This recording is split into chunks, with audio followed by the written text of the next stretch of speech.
launch FanStream Sports. 3, 2, 1. Let's start. Hello, sports fans. Welcome to FanStream Sports. Nothing but pure sports. This is the JP Show. JP, it is so good to hear you back on the air. Stand by. Now, here's JP.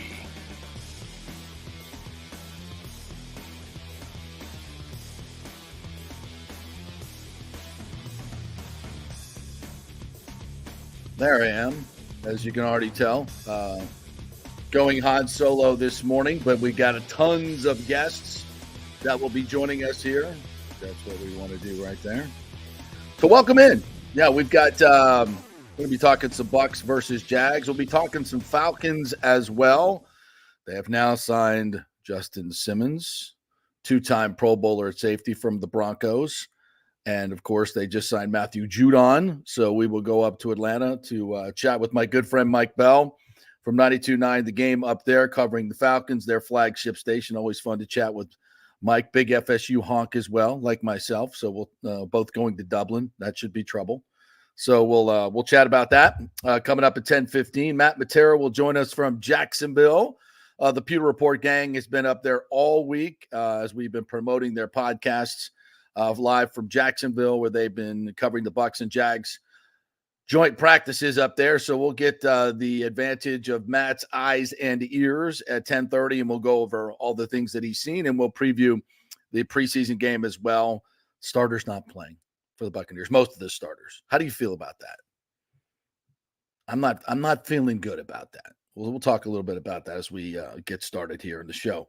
Also, Paul Wilson's going to join us, our entertainment reporter and actor extraordinaire, media mogul, will join us here to talk about his new movie and some of the other movies that are out. I just saw Deadpool and Wolverine. I'm a big Deadpool fan. I'm not a big action movie guy, all the Marvel. It's not a big, kind of played out for me. But I love Deadpool because basically it satirizes all of the ridiculousness that is the superhero movies. So I love that. In conjunction with Wolverine, it was funny. It was hilarious. So we'll talk about all the entertainment things. And if you guys want to jump in and have some questions for Paul, please feel free to do so. And you can comment, obviously, in our YouTube section and Facebook as well. So do that. Jump on in here with any of the comments that you have. So we'll do that with Paul Wilson. And then our final half hour, we got a couple of folks running for office here. We have an election coming up on Tuesday, and we're giving the opportunity of some of the local folks here to get their messages out. So at 11:30, Rico Smith will join us, and Layla Collins will join us at 11:45. Some folks that I'm supporting, and we hope you listen to their message and see if you like it as well. So a little bit of everything here on the Friday show. So sit back and enjoy. We'll do lots of Tampa Bay sports, some national stuff as well, some interesting stories that came up, and we'll jump right in with Bucs and Jags day 2. Won't spend a lot of time on this because, as I mentioned, Matt Matera will be joining us at 10:30. We'll get a little bit more from his expertise. And it was a good day yesterday for Mike Evans and Chris Godwin in this new offense. And Baker Mayfield has been phenomenal in this preseason. Not perfect, of course, which is why I would like to see him play on Saturday night against the Jaguars. He's not going to play. It's going to be Kyle Trask. It's going to be John Wolford. And that battle continues for the backup spot. I think Trask, if he just plays okay, he's going to secure that spot. I think if he plays like he did last week, there's going to be more question marks, which I think there should be. Again, I don't know if there's something about this offense that he doesn't like, because I thought he was tremendous last preseason, not good enough to supplant Baker Mayfield as the starter, but I was very confident in him as a backup. In fact, lobbied for him to play the final game against the Carolina Panthers when clearly Baker Mayfield was physically not able to go. The Bucs were lucky to win that game, having a touchdown and a couple of other big plays called back by the Panthers. And had they lost that game, they don't make the playoffs. And it's a complete disaster. And I think Kyle Trask probably would have fared better in that game. But they didn't. They went with Baker and let the defense win the game. And that's what they did.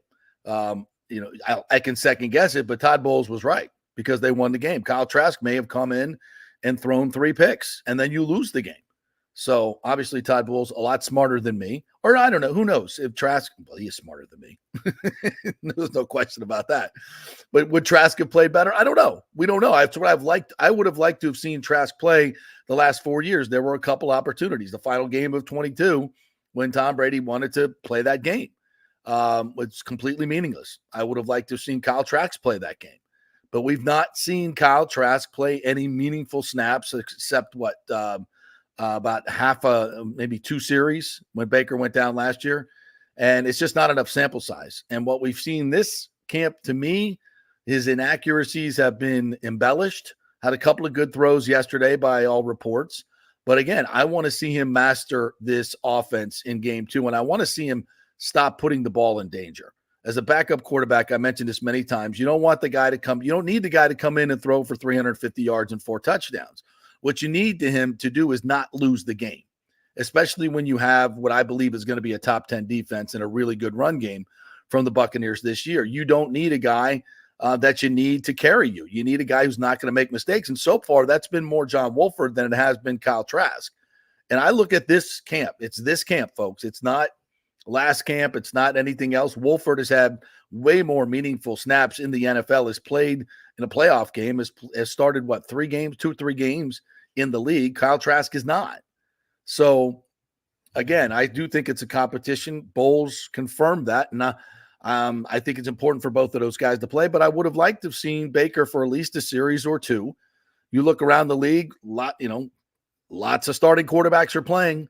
And, it's about what the coach wants. And Bowles has always been a very cautious guy when it comes to that. So you're not going to see any of the big time starters, which means none of them are going to get hurt.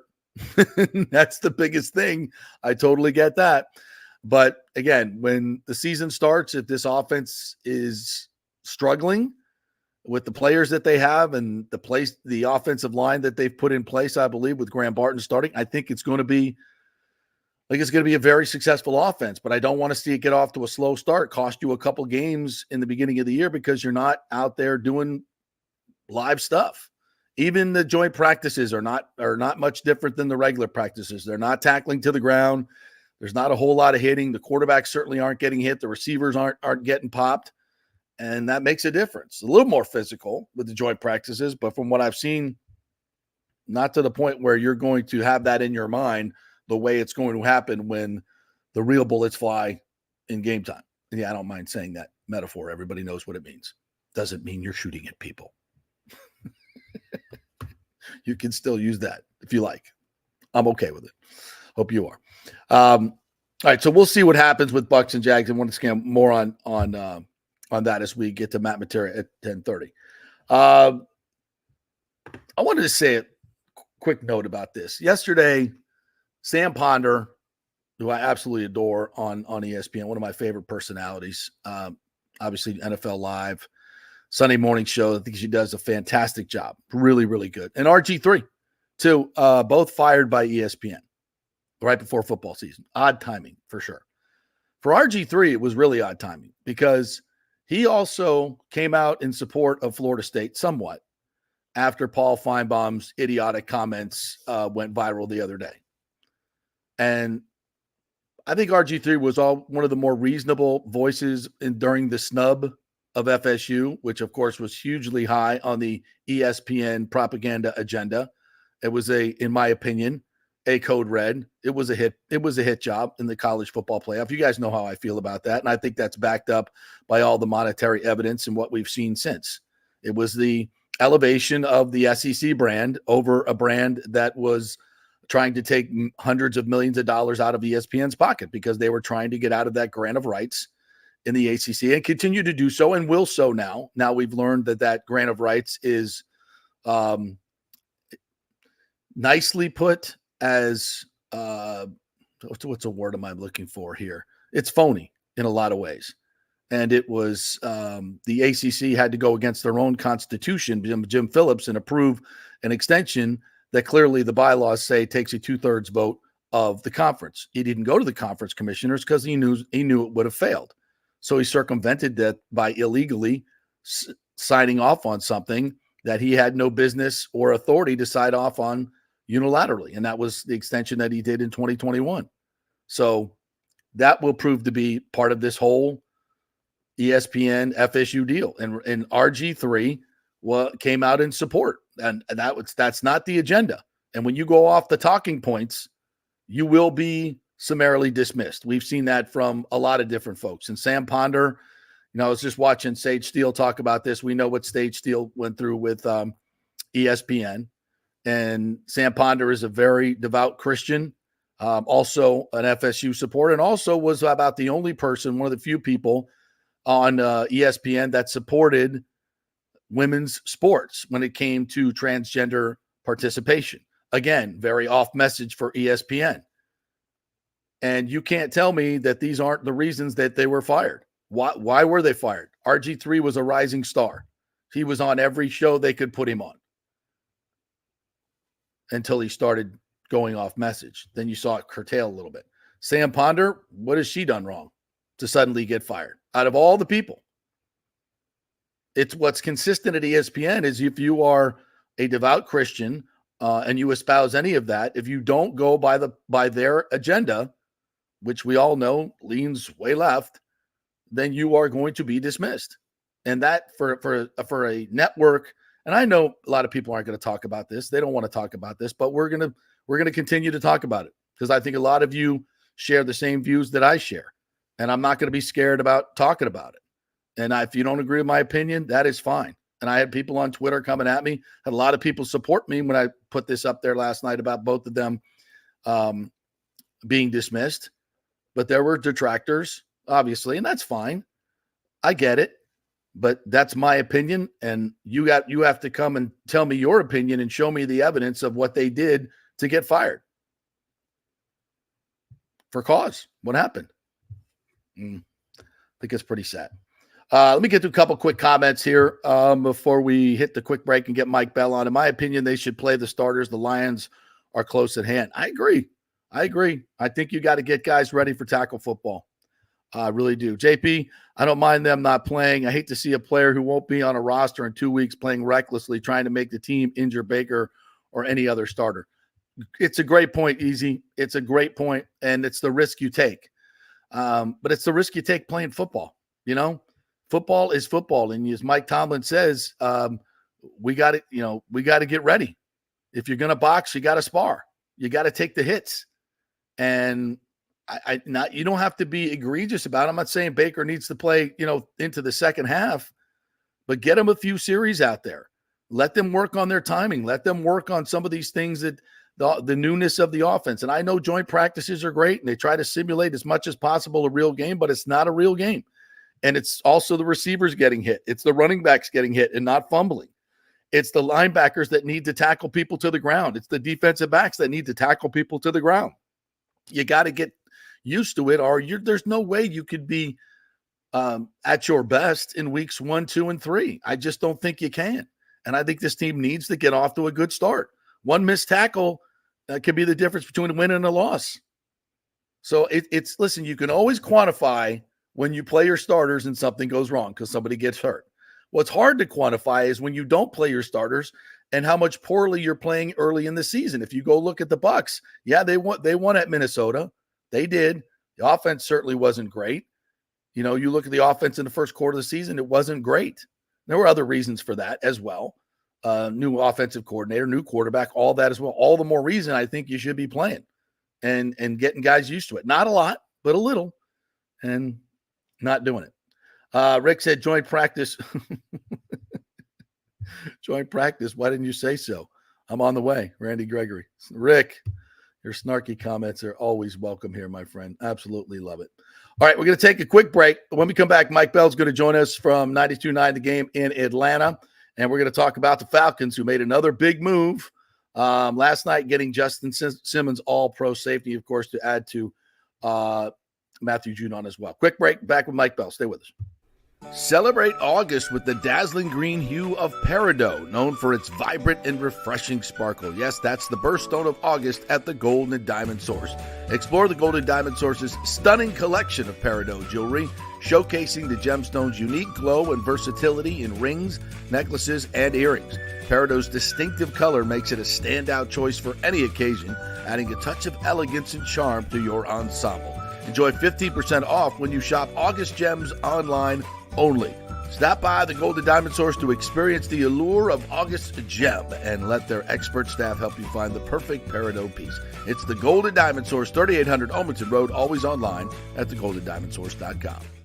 Hey, it's football season, so we welcome back the FSU Football Report every Monday and Friday on the J.P. Peterson Show, sponsored by those huge FSU fans at Italiano Insurance. Folks, they've been 60 years, named the Small Business of the Year Chamber of Commerce, mostly because of their incredible customer service. So they'll save you money as well. Just do a quick insurance checkup, 813-877-7799. They just saved me $500 on homeowners insurance. Who's doing that?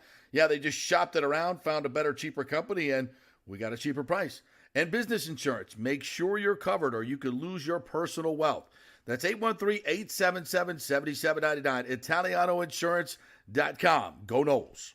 Hey, Tampa Bay sports fans. This is two-time LPGA major champion Jane Geddes here.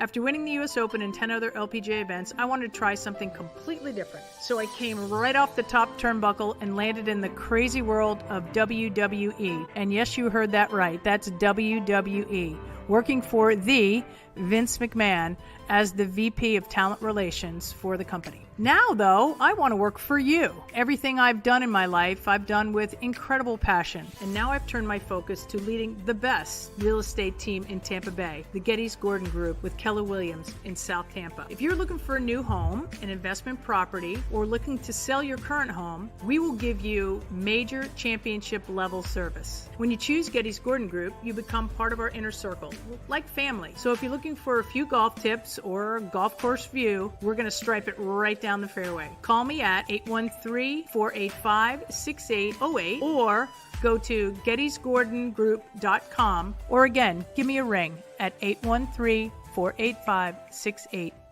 JP here for Third Generation AC and Plumbing. And Third Generation really says it all, folks. The owner, my friend John Rodriguez, has been in the AC and plumbing business since 1995.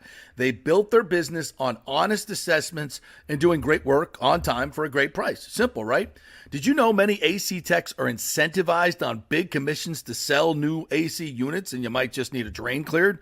So if you want someone you can trust, that's John Rodriguez and Third Generation Services. Check out the 5-star Google reviews.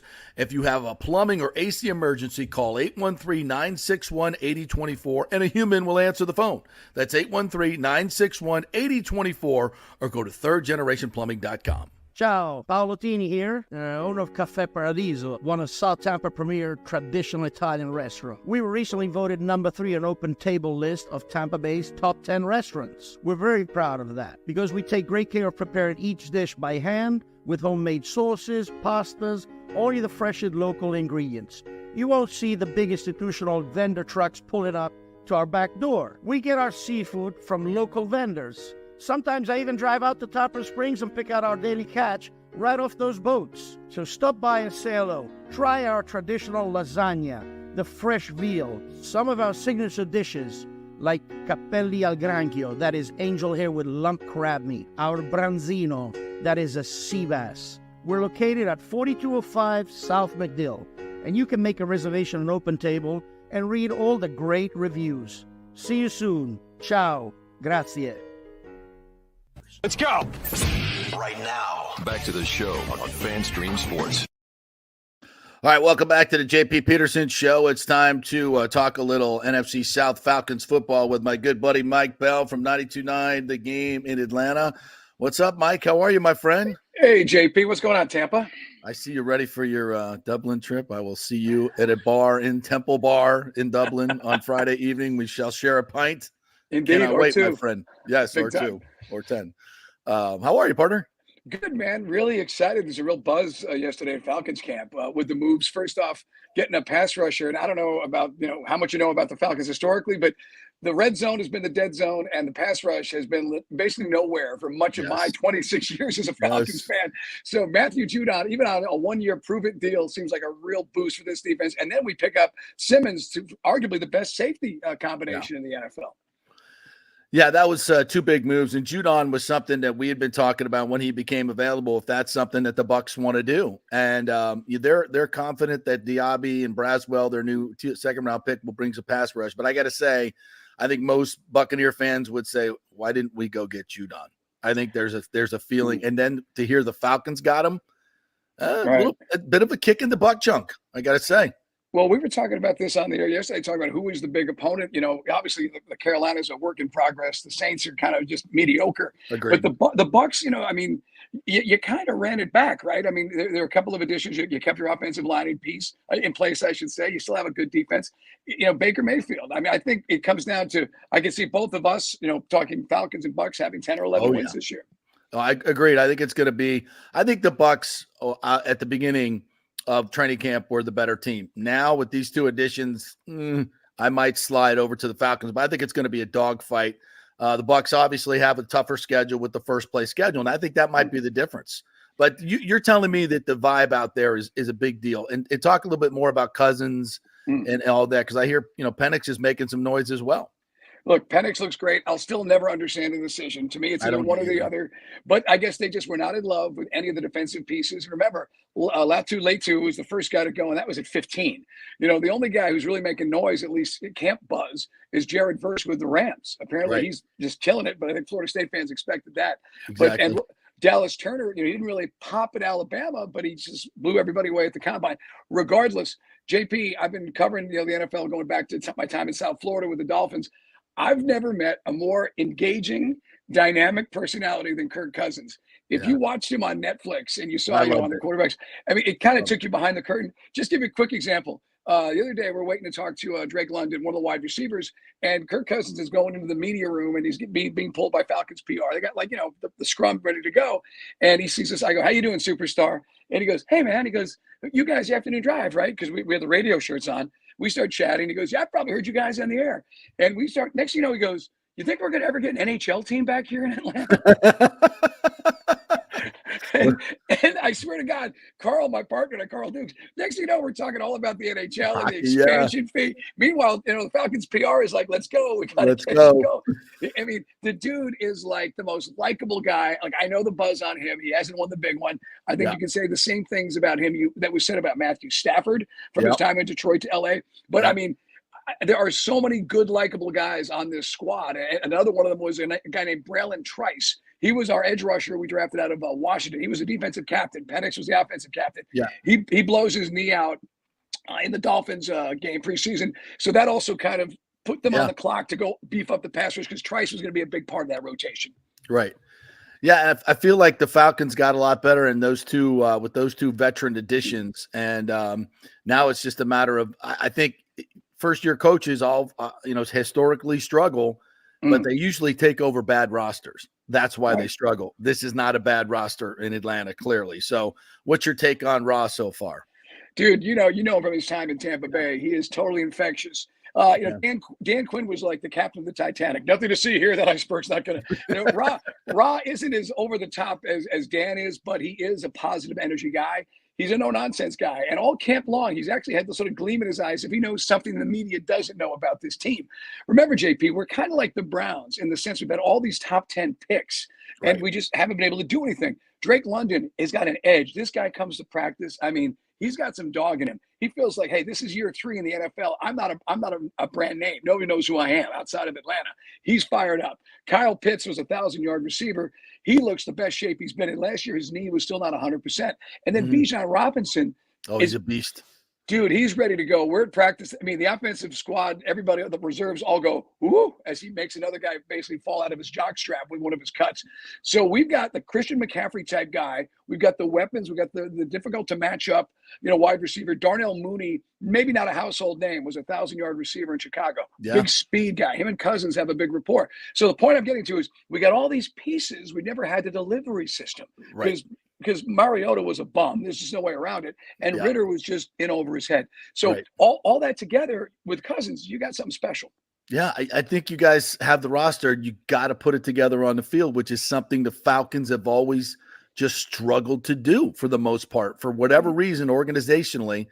And we, for me, I'm like, we got to see it. The Bucs still, I think, have a good roster. And they've done it. They've won the South. How bad it is, I get it, but they've done it, and they won a playoff game last year. So these two games are going to be huge, and I cannot wait. It's going to be fantastic. I got bad news probably good news for Falcon fans. The game here is going to be our creamsicle game. Right. And while that fires the fans up, we play like shit in creamsicles. We play like creamsicle Buccaneer and I hate them. I love them as a fashion statement. I hate when we wear them because we suck. So I know we did it for the Falcons game. So I didn't think that was a good choice. I still love those jerseys. I spent all my summers in Newport Richie at my grandma's house, going fishing with grandpa. They're beautiful. They're some of my favorite unis. I mean, I still love the Tampa Bay Bandits, always will, Bandit ball. Right. But we wear the throwbacks, the red lids with the gold stripe, which is it's class, black jersey, I like that. Yeah. White breeches, and we generally suck in those jerseys too. So I don't know. About the history sucks for both of us for the most part, and when we go back to it, it seems we fit right in with those things. Well, anyway, partner, I'll see you in Dublin. Thanks for jumping on. I think we're going to be coming up there for that Falcons game as well. Brother, man. Aaron, go abroad. We'll see you in D. Absolutely. Sláinte. The great Mike Bell right there. Check him out at 92.9 The Game. All right, we're going to take a quick break here. Matt Matera is in the bullpen here. I see him right there, ready to go. Quick break. We'll come back and talk Bucs and Jags joint practices. He's been there all week long, so we'll do that in 3.5 minutes. Stay with us. Hey, it's football season, and we welcome back the Gator Report every Monday and Friday, sponsored by the Jeeves Law Group, Jeeves lawgroup.com. Just go to the website. You can contact them through there. Scott Jeeves is a tremendous, aggressive attorney and a big Gator fan, so we appreciate him supporting this show and, of course, your Florida Gators. They are local, they are trusted, and they get results, whether it's personal injury or anything else, any law matter at all. It's the Jeeves Law Group, Jeeves lawgroup.com. Give them a call. Tell them JP sent you.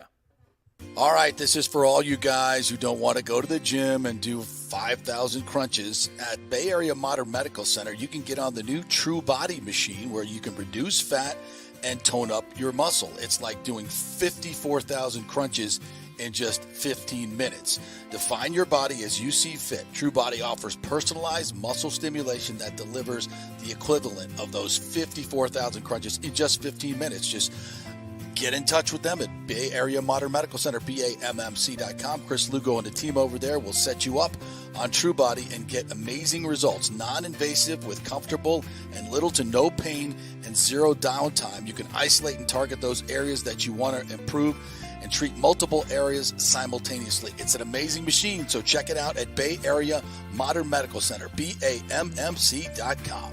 JP here to ask the question, are you planning an event, meeting, or conference? If so, you'll want to call the designers and production professionals at Extravaganza Productions Incorporated. With over 35 years of experience in the events industry, designing and producing every type of small to large event, they can provide a huge resource for design ideas, audio, visual, sound, lighting, decor, and entertainment to turn your event into an incredible experience for the entire audience. Folks, I've worked up close and personal with this group at many national events and Tampa events, and they have unique capabilities that help you save time and money in the planning and execution of your next event. Don't delay. Call these pros today at 813-621-4700 or check out their website at extravaganzaproductions.com. Tell them JP sent you, and they'll provide a free initial consultation for your event. Extravaganza Productions, the best in the business. Golfers, listen up. The hottest new driving range craze has come to Rogers Park in Tampa. The Top Tracer range is now open 10 to 9 p.m. And just like you see on TV, every shot is tracked for yardage and accuracy, giving you immediate feedback. And best of all, you can virtually play the top courses like Pebble Beach or St. Andrews with your buddies. Plus, great food and drink options available in the well-appointed hitting bays. Very comfortable out there. Reservations highly recommended, starting at $25 per hour, including balls. Reserve at RogersParkGolf.net. That's RogersParkGolf.net. See you there. Let's go.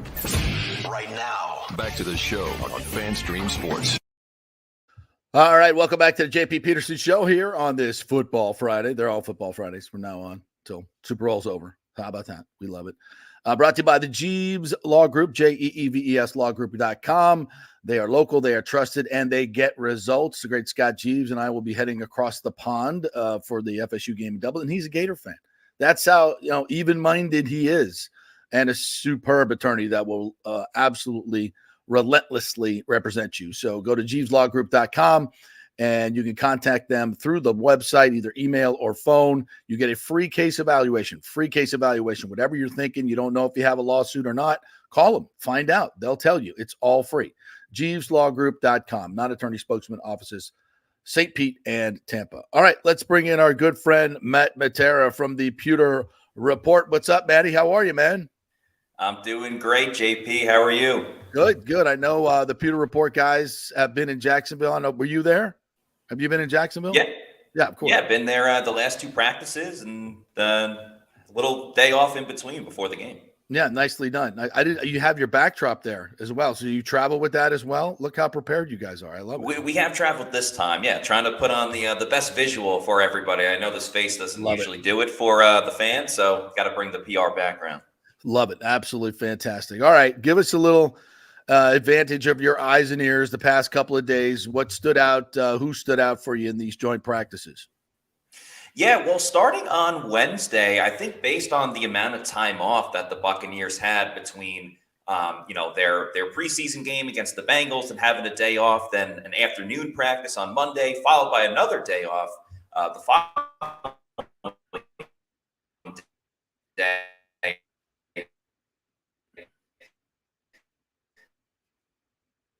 Oh no, we have Wi-Fi fade.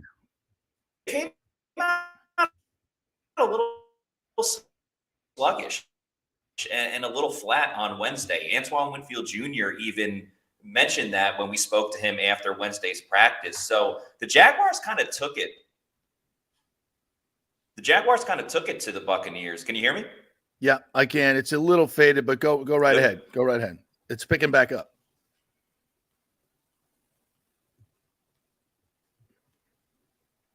As Nathan Elliott said, Matt has fallen into the matrix. Gotcha. So the Jaguars took it to the Bucs on that Wednesday practice a little bit. Brian Thomas from the Jacksonville Jaguars was really taking advantage of the secondary for the Bucs, kind of beating them in one-on-one situations. Thursday, Tampa Bay was able to pick it up a little bit more. One guy that's really excited, a guy that's trying to make this team, he was injured the past couple of days, Johnson. He may end up being the 5th or the 6th wide receiver for the Bucs. He's just an electric factory watching him out there. He's tiny, but he is so quick, so fast, excellent footwork. Kind of reminds me a little bit, footwork-wise, like Antonio Brown, how he's able to just slip away from a defender. But he's been really exciting to watch. Yeah, I say this all the time, and it's why I love going to practices. I wish I would have been able to get to Jacksonville is, when you put your own eyes on it, it's different. And with some players, and Cam Johnson's one of those guys. I would love to see him get a lot of run in this game so we could see him under the lights, because that could change things as well.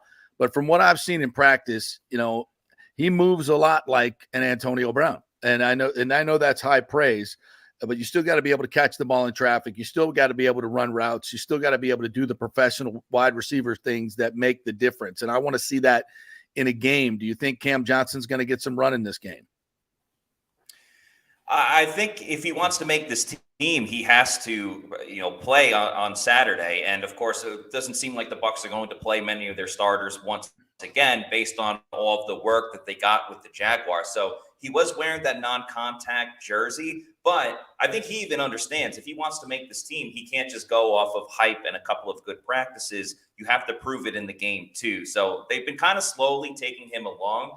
I'd be willing to say that he's probably going to play in this game unless that rib injury is really, really affecting him that much. But the fact that he's been out there the past couple of days, he's fighting for a roster spot. Certainly not like it's secured. So I at least hope that we see him because he's been really fun. Yeah, I would too. So the word is Baker's not going to play. Is it Trask first and then Wolford like last week, or will Wolford start the first half? Is Bowles said one way or another? Bowles has been very vague on everything when it comes to personnel, who's going to play. He did mention before the Bucs got to Jacksonville that he's leaning on playing the starters in the third game. And based on just the reps that everyone got, obviously Baker got the first ones, but Kyle Trask got way more reps than John Wolford did. So I'd be very surprised if they started with Wolford just based on the amount that Kyle Trask was playing. against Jacksonville over the last 2 days. So it seems like it'll be a lot of Kyle Trask with John Wolford mixed in as well, who a lot of Jaguars media was talking about him. I guess he's from the area. So, there's a big deal about the hometown kid coming home. I got it. How did Wolford look, and how did Kyle Trask look the last couple of days? So Kyle Trask had 2 interceptions in yesterday's practice, but one of them came off of a tipped pass at the line of scrimmage, so that wasn't necessarily his fault. Right. The first interception he had, he kind of overthrew Keith, and it was a little behind him. It is one of those I'd be very curious if it was just an overthrow by Kyle Trask, or was he expecting Keith to kind of take his route a little bit further down the field? And as we know, Keith isn't the most agile tight end out there. To be a receiver. So Kyle Trask overall, he's pretty much been the same that we've seen really since he came to Tampa Bay. He doesn't take a lot of chances. He finds the open receiver, kind of a check down Charlie. However, he did have the play of the game of the practice yesterday, throwing a deep ball to Trey Palmer for about a 40 to 50 yard touchdown. Just a great route by Trey Palmer, who did struggle in these joint training camp practices, a couple of drops on Wednesday, but he was able to keep his head in practice and make that great play, beating 2 defenders on it, and Trask threw a beautiful ball. So Trask was pretty solid outside of the interceptions. Nothing, outrageous, but nothing to really be too furious about either. Wolford was pretty good in red zone 7-on-7s. I understand there's no pass rush, and you got to take it with a little bit of a grain of salt. But Trask and Wolford have both been finding Cody Thompson a lot, number 83 on the Buccaneers. A guy, again, that's fighting to get one of those last roster spots at wide receiver, but he's been consistent throughout camp, and that's more you can say about Cameron Johnson.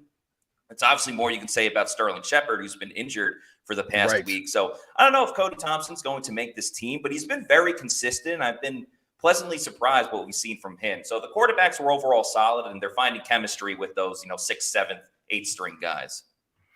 And also I read where Baker Mayfield and Chris Godwin and Mike Evans, I mean, we know who they are, but it's also nice to get that confirmation going up against the Jags. And from what I hear, they both had pretty big days yesterday. Mike Evans, for sure, just throughout this whole joint training camp. And yeah, I don't need to sit here and tell you how great Mike Evans is, but there's just something a little bit different now that Baker and Mike have a full year under their belt working together. I mean, when they were working in the red zone and goal line that first day on Wednesday, I mean, every single target went to Mike Evans. Didn't matter if he was open, if he wasn't open. I mean, one time the Jaguars put a linebacker on Mike Evans. I almost laughed to myself in front of everybody and the fans. Like, what are you doing putting a linebacker on Mike Evans? But Mike scored several touchdowns on Wednesday. On Thursday, not as much red zone work, but 11 on 11, at the middle of the field and everything. And Mike and Baker are playing pitch and catch. I mean, honestly, Baker could be looking to the right, and then he just looks to the left and bam, throws it to Mike. It's one of those, he doesn't even need to think about it. He just knows Mike is going to be open. If teams do not double team Mike Evans, I don't know. Their defensive coordinator should be fired on the spot. Like, it's one of those things. Mike is just creating separation so easily. They're using him in motion more. One of the touchdowns that he had, and it's on our social media, he was in motion on one side, went across. It was almost like a pick play. And if you're getting Mike wide open for even 2 seconds, that's more than enough time to get him the football and make a play. So I love what I'm seeing from Baker and Mike. You already knew it was going to be good, but it somehow raised another level. I love to hear you say, Mike in motion, because that's not something we've seen over the years. And I love that. Move him around. Don't let him, has to get off the jam. Teams know exactly where he is. It's much, easier to have someone over the top of him when he's in the same spot. You start moving him around, and now coverages change. You've got to either, go straight man to man. You've got to flip the coverage. You've got to make an adjustments when he's on the move. So that's another kind of wrinkle in that Liam Cohen offense that I think is going to help Mike. And of course, what they're doing with Chris in the slot in the Puka Nacua type slot. That's going to be a huge production spot as well, I would believe. What do you think? Oh, absolutely. I'm very excited for Chris Godwin going back to the slot where he truly dominated in 2019 and, was even fantastic all the way up to 2021 before he tore his ACL. And, even Baker was talking about after practice how much more comfortable, I should say, Chris Godwin looks, even though he's a couple of years removed from that injury. he hasn't had the splashiest training camp so far, but Godwin, I think, is one of those guys that always shows up on game day. And the fact that he's in a new position is very important and beneficial to the Buccaneers. And the fact that they have more options and weapons at wide receiver with the addition of Jalen McMillan, I think is really going to help the whole group. So I'm looking forward to Chris Godwin kind of, finding a better role for himself this season. It's obviously in a very important year for him, being a contract year. But I'm not going to doubt Chris Godwin yet. He hasn't given me a reason to. Matt Matera joining us here from the Pewter Report. They've been doing podcasts each and every day after practice, so go back and check out those podcasts. I don't know if you guys got one today. I know you're doing a post game though tomorrow night, correct? Yeah, we'll have one. We'll have one tomorrow night after Bucs Jaguars. That's our next podcast. Love it. I've heard that at least Bowles talked about Chris Braswell showing up in the past few games or past few practices. The pass rush in general, what do you think it looked like in the one-on-ones and in some of the 11-on-11s for the Bucs? Yeah, so surprisingly enough, there wasn't a lot of really any like one-on-one offensive lineman versus defensive lineman. Really? I was very surprised by that because we typically get that in joint training camp practice. And I will say, I know I've said a lot of positive things about the Bucs. The Jaguars got the better of the Buccaneers in this training camp practice. Like for all the things that Baker and Mike were doing well, there weren't the big splash plays down the field, the deep balls that we kind of saw from the Jaguars. So from a pass rushing standpoint, and I should reiterate too, I think the play calling for the Bucs by design on offense and defense was very vanilla. I mean, Todd Bowles watched a lot of the offense over the last 2 days.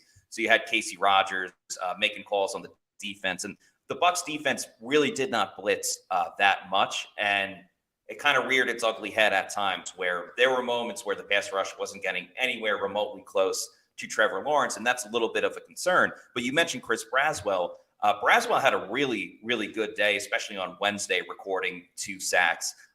He's coming into his own. He didn't burst onto the scene, but I think that's fine. Not every rookie is going to have a Tristan Wirfs and Antoine Winfield Jr. type ascension when they get into the league. So Braswell is showing some more of his physicality. That is a reason why the Bucs, wanted to draft him in the first place. And Jose Ramirez, the 6th-round pick last year from the Bucs, he's a guy that is showing his quickness. He's getting down a nice spin move on the pass rush as well. He recorded a sack the other day as well. Vita Vea had a sack. So they've been a little too few and far between for my liking. And, that's kind of been the concern with Yaya Diaby out, that they're not going to get to the quarterback enough with the 4 and 5 man front. But I wouldn't be too concerned about it, because if the Bucs can't generate pressure from those guys up front, Todd Bowles will come up with 1,000 different ways to get to the quarterback via the blitz, via Antoine Winfield Jr. blitzing or Levante David, whoever it is. Antoine Winfield Jr. had a sack as well on a blitz. So yes, you would prefer to just see the outside linebackers or defensive tackles get to the quarterback, but the Bucs will find a way, one way or another. Matt Matera joining us here from the Pewter Report. On that note, we just had Mike Bell on from 92.9 The Game in Atlanta. They cover the Falcons there, and they're jacked up with the Judon and the Simmons additions. And, well, they should be. I think this does maybe change the balance of power in the NFC South. If I'm being honest, I still thought the Bucs were the favorite. I might switch that now. I think those 2 games are going to be humongous, obviously. But Judon was obviously out there, and clearly, the Bucs read newspapers. They well, maybe not newspapers. Yeah. But they understand, and they saw that they had the choice to go make a deal. They chose not to, or maybe the Falcons beat them to the punch. Hassan Reddick is still out there. Where are you in the Pewter Report on whether the Bucs should go and aggressively go after Reddick, and did they make a mistake in allowing Judon to get to the Falcons and not jump on that opportunity themselves?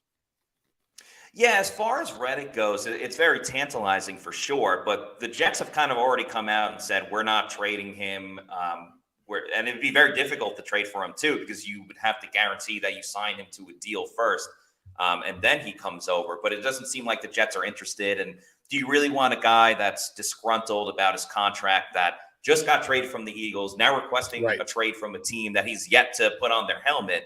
I don't know if I'd go there, even though the production speaks for itself. And I don't think the Bucs are that impressed with Hassan Reddick. Obviously, he has all the numbers, but every time he's gone up against the Bucs, he hasn't really done anything. And the Bucs and That's the a great Eagles have point. played each other for the past couple of seasons, obviously twice last year, and he wasn't a factor in those games. So the Bucs just seeing him up front haven't necessarily loved it.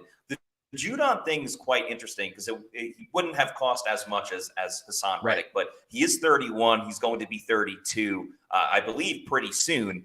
And sometimes those pass rushers start falling off a cliff around that 32-year-old age. Not every single person, but I think the Bucs saw it in-house with Shaq Barrett, who obviously declined over the past couple of seasons, particularly last year. And, Shaq had a very different injury from Matthew Judon, but Judon's coming off of an injury as well. And Jason Pierre-Paul before that. So there is kind of that history.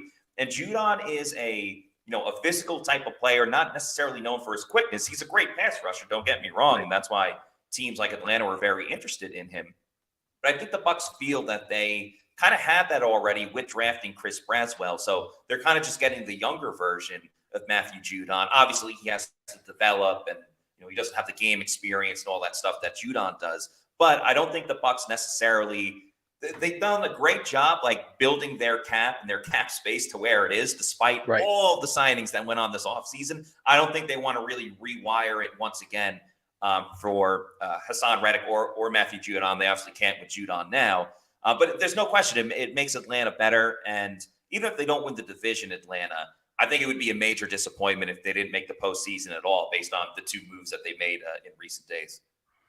I would agree. I mean, they're loaded. There's no question. First-year coaches don't typically do well, but this seems to be a different situation because first-year coaches normally take over crap rosters. That's why the guy got fired before them, and that's not the case here in Atlanta. Roz walking into a great situation. So those two games, I was just lamenting. You may have heard me that we chose the Falcons game as the creamsicle game, which we love the uniform, but we suck when we wear them. There's something about that color that doesn't spark fear in the enemy. Yeah, it's one of those. I wish they would have picked it for playing against Carolina. This goes for Scott Reynolds and I have had this conversation as well. Like a college football team that has an alternate version of a jersey, wear it for a game where you're playing like a Division II team or that cupcake team that you just beat the snot out of them and you look good wearing the fancy jersey. So yeah, I wish they wore the creamsicle jersey for a different game based on that history. However, I will say, jersey aside, I do think it is an advantage for the Bucs that they play Atlanta twice in the month of October, earlier in the season when Atlanta is still trying to figure out who they are as a team with Kirk Cousins. At quarterback, trying to figure everything out on the offense, and now these new pieces on defense. So I think that does help the Bucs a little bit. As an NFL fan, I think it's kind of ridiculous that you don't have these two teams playing in December or the last week of the season. But the Bucs will take it. No, I think that's a good point. That is good for them, no question. I also heard the interior guys, especially Vita Vea, had their way with the Jags. Interior stuff. I don't think Vita's going to play in the game, but what are you looking forward to in terms of matchups in the game, pass rush, defensively for the Buccaneers? Yeah, defensively, I really love watching J.J. Russell play, the linebacker. He's been tabbed as a tackling machine, and I really think he's going to make this team just based on the amount of tackles that he makes, the motor that he has. And, Wednesday, kind of like what I mentioned from the beginning, that the Bucs were flat-footed, sluggish, whatever you want to say. It was J.J. Russell later on in practice that kind of laid a shoulder into one of the Jaguars' offensive players. And the player was running down the field. It wasn't like a late hit or anything like that. But it was one of those, you heard an extra pop. Everybody kind of went, ooh, watching it. Right. And I think that woke up the Bucs a little bit because even though Wednesday was pretty bad, the last session of 11 on 11 is when the Buccaneers played their best. So I really like watching J.J. Russell. I think like I said, he's got a high motor. He brings a lot of energy to the team. Braswell, Ramirez, and Marquise Watts, the outside linebackers. I just want to see who kind of emerges from that group because there is going to be an opportunity for one of them to get a little bit more playing time with the Yaya injury, and Joe Tryon-Shoyinka still really isn't participating. So someone has to emerge from that pack. And then kind of the same thing with the defensive backs. There's a lot of guys lobbying for only a couple of spots. Unfortunately, Tyreek Funderburg, the undrafted free agent corner, he was in a walking boot yesterday, so we don't know how long he's going to be out for. Again, Todd Bowles was just very vague about it. Yeah. So there's going to be an opportunity for a lot of these other guys, whether it's Rashad Wisdom, a lot of these players that Keenan Isaac, who had an interception last game. Yeah. Yeah, someone going to have a chance, and who's going to be the one to step up, I think, is the big question. All right, partner. Appreciate your time as always, Maddie. We'll be looking forward to a Pewter Report post-game podcast from Jacksonville after we watch 7:30 kickoff in Jacksonville, News Channel 8. You can watch it here locally. Thank you, Maddie. Appreciate it, bud. Yeah, thanks for having me on. Have a great day. All right, enjoy Jacksonville. Head on out to the beach. Best part of Jacksonville. The only good part of Jacksonville. Back in the day when they had the Jacksonville Landing, remember that? We had the one of the big Hooters on the corner. That place was popping. Used to go see some concerts there. What did we see? I think we saw Molly Hatchet at the Jacksonville Landing.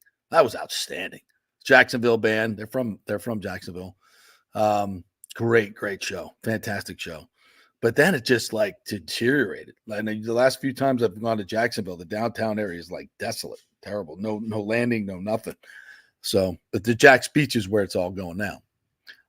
And they're putting all that money into the new stadium there. And I guess, I don't know if they're using the shell of the current stadium or they're just going to redo the whole thing. But I think they are doing a $1.5 billion stadium in Jacksonville, kind of I think it's a retractable dome. Not really sure, but not one of my favorite places to go. Not a big Jacksonville fan. The paper mill smell when the wind's blowing from Georgia. Whoo! No bueno. But good golf, really good golf. Obviously, TPC, Timaquan's an incredible going up to Amelia Island, just north of Jacksonville. Really, really nice. Those are the nice parts. The rest of it you can have. As Nathan says, the Landings was great. Yes, the Hooters was very nicely established. Remember, that place was kicking back in the day. That was the spot, the Landings in Jacksonville. The Hooters, they had a couple other nice bars there as well. And then just completely fizzled out. Get to some other comments before we hit the break here. Kenneth McClary says, people get hurt in training camp. It happens there too. You can't hide from injuries. If I'm not mistaken, we lost a center in training camp, but now he's retired. Like the saying goes, shit happens. Yes, it does. That's why I say play him.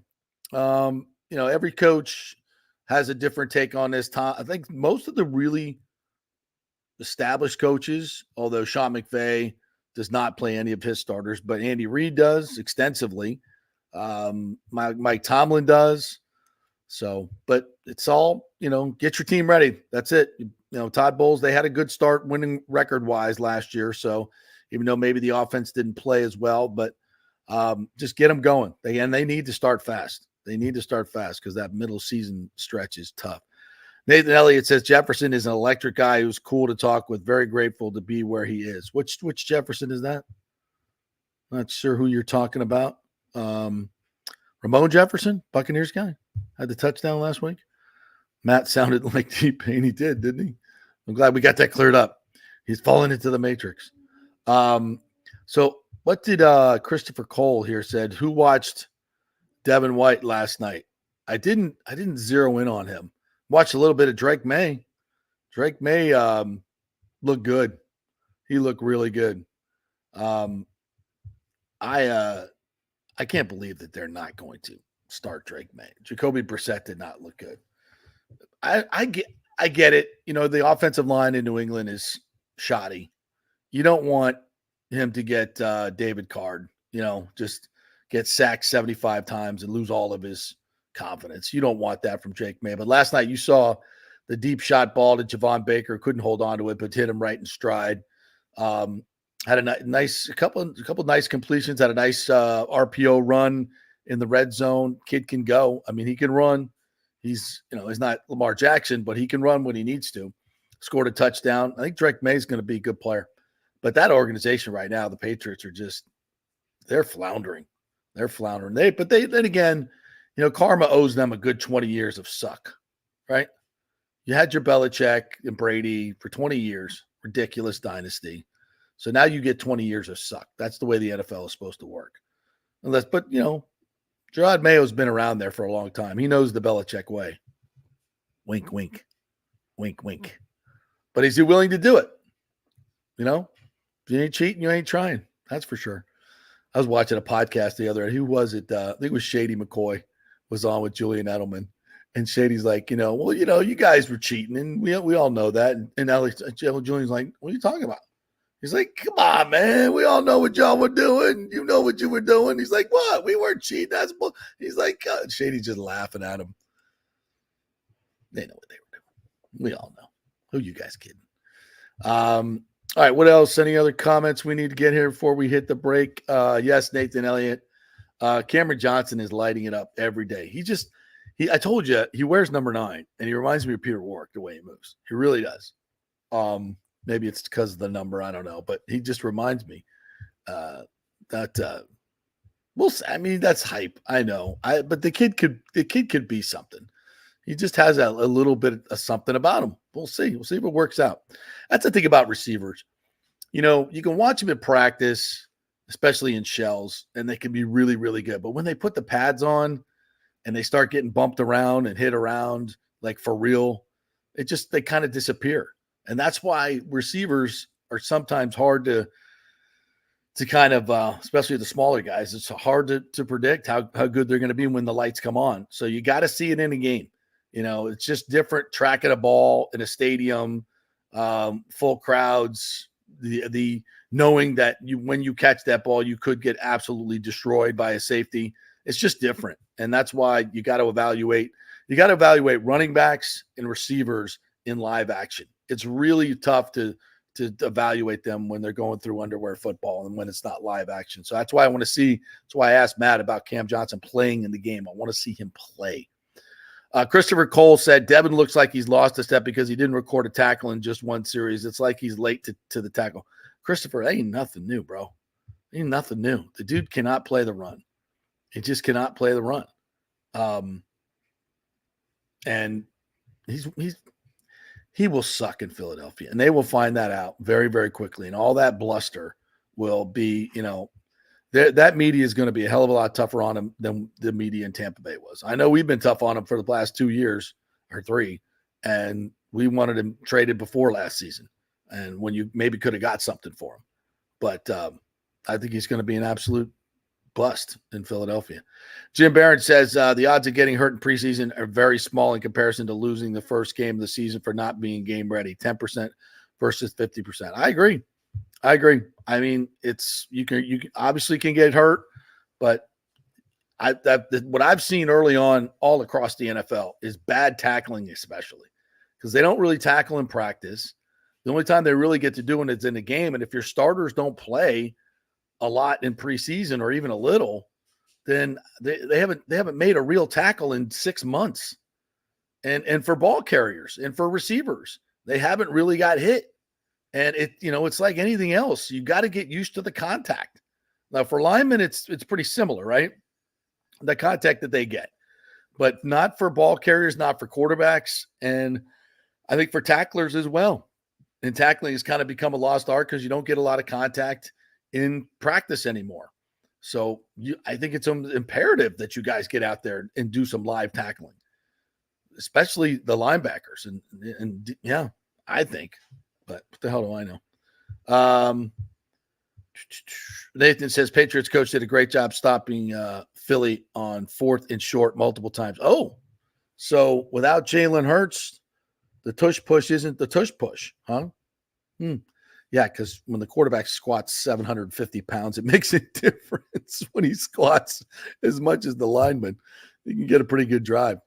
All right, we will take a break, and when we come back, we're going to have a little fun here in our second hour. Paul Wilson, our resident media critic and actor himself, extraordinaire and producer, will join us to talk a little bit about his movie and other movies that are coming out and different things you can see on Netflix. So quick break. We'll be back with our good friend Paul Wilson. We're brought to you by the great folks at Bay Area Modern Medical Center, BAMMC.com.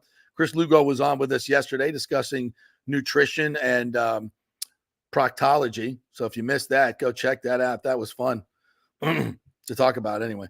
BAMMC.com is where you need to go to get all the great information on your health and fitness.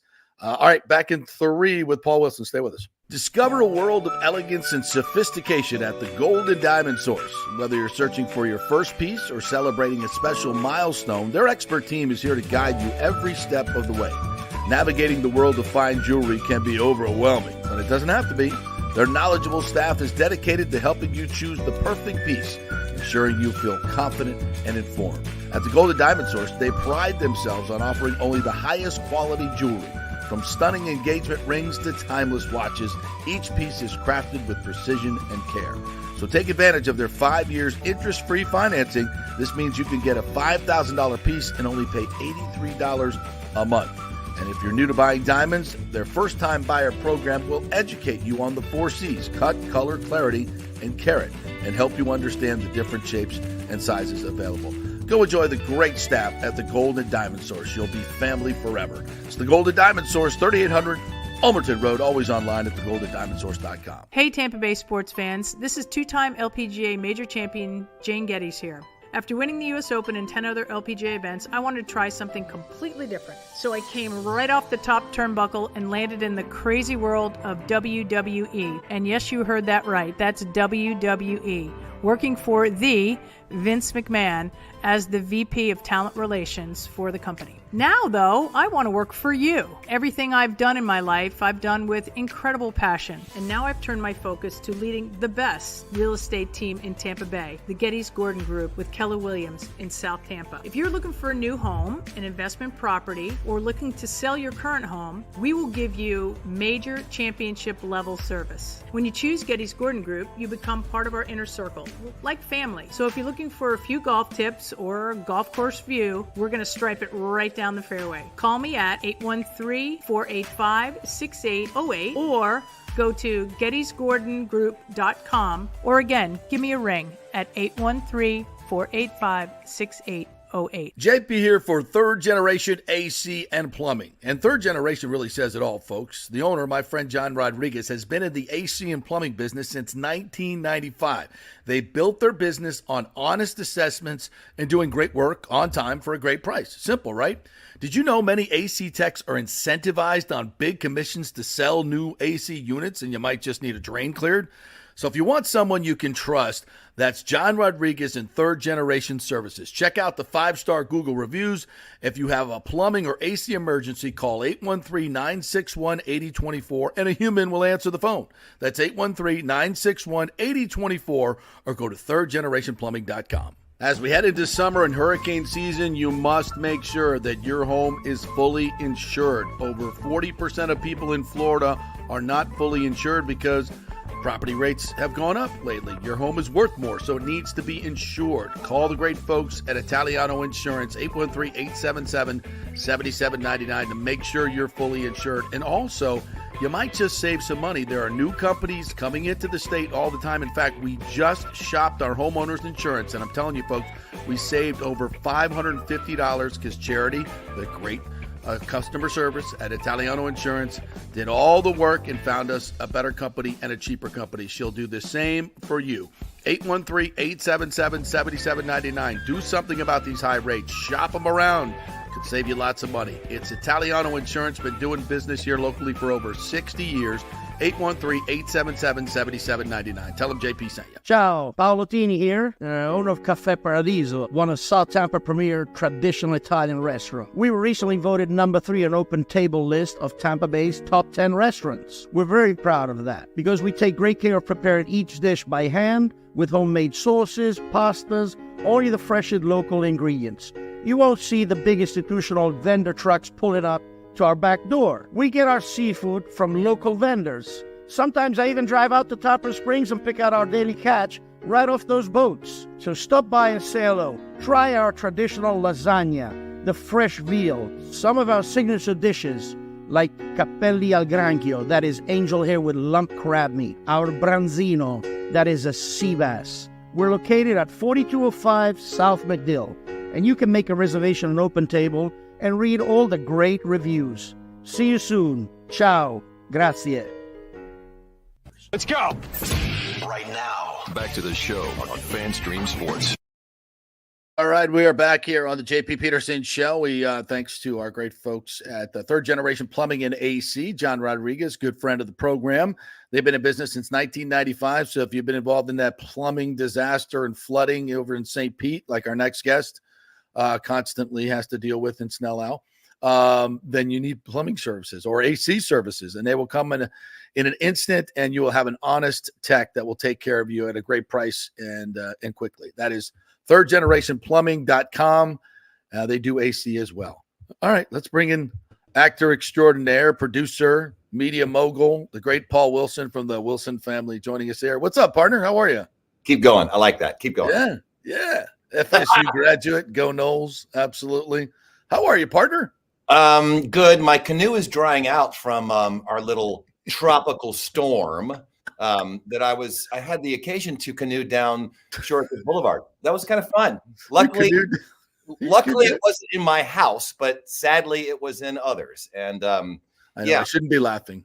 But it's just. But what's interesting is that I think it just kind of we're just those people that live there that want to stay there. You're just battle tested, and it's really kind of a neat community that gets together. Like, all right, let's go. Here we go. Here comes the rain. That's right. Well, is there any I know you're spending a lot of money on that brand new stadium. That's really going to help.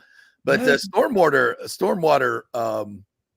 plumbing could probably use a little money spent on that than there, Pinellas County over there in St. Pete. Huh? Well, the city has done a pretty good job, I will say, especially in that neighborhood with some relief pumps and just trying to kind of abate that. The problem is when you got high tide and, I almost don't even want to say it out loud, but when we have those higher tides, luckily we didn't have a king tide like we did the last time. Right. And I literally walked out of my front door and stepped right into the water. Yeah. That was a bad one. But, the problem is just I think honestly sound like a pinko liberal. It's global warming and the entire world is sinking into the water because we have too many cars on the road and too much building and blah blah blah blah blah. But welcome to St. Pete. Well, didn't that guy who invented the internet tell us that in 2010 Florida was going to be completely underwater? Yeah, Vice President Al Gore, of course. Yeah, that didn't happen. Yeah, and it's interesting because I saw something the other day about how Florida, like in the 1700s, Florida was as wide as like Alabama to the North Carolina coast. Yeah. So, it's the way it works, but it has nothing to do with you driving a Mustang. There's nothing to do with that. Probably not. In case you didn't know. Although it is a gas guzzler, so there's that. It'll pass anything on the road but a gas station, and I'm proud of that. So tell us what's going on in your world. The movie is out on Netflix, right? Deer Camp 86. Deer Camp 86. Yeah, it's on. I don't think it's on Netflix yet. We're kind of staggering it, but it's on Amazon Prime. Okay, I got that.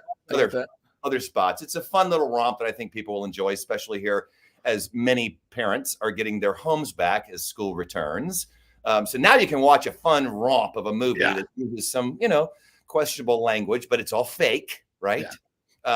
We had a good time, made it up in Michigan almost 4 years ago during COVID. So we might have been the only one in production during COVID. Don't tell anybody that. That's horrible. No, we all had masks. Good. Yeah. And we all got shot. Yeah. Well, sorry to hear that. Enjoy your turbo cancer. Yeah. All right. So what else is going on in the media world right now? That's I went and saw Wolverine and Deadpool.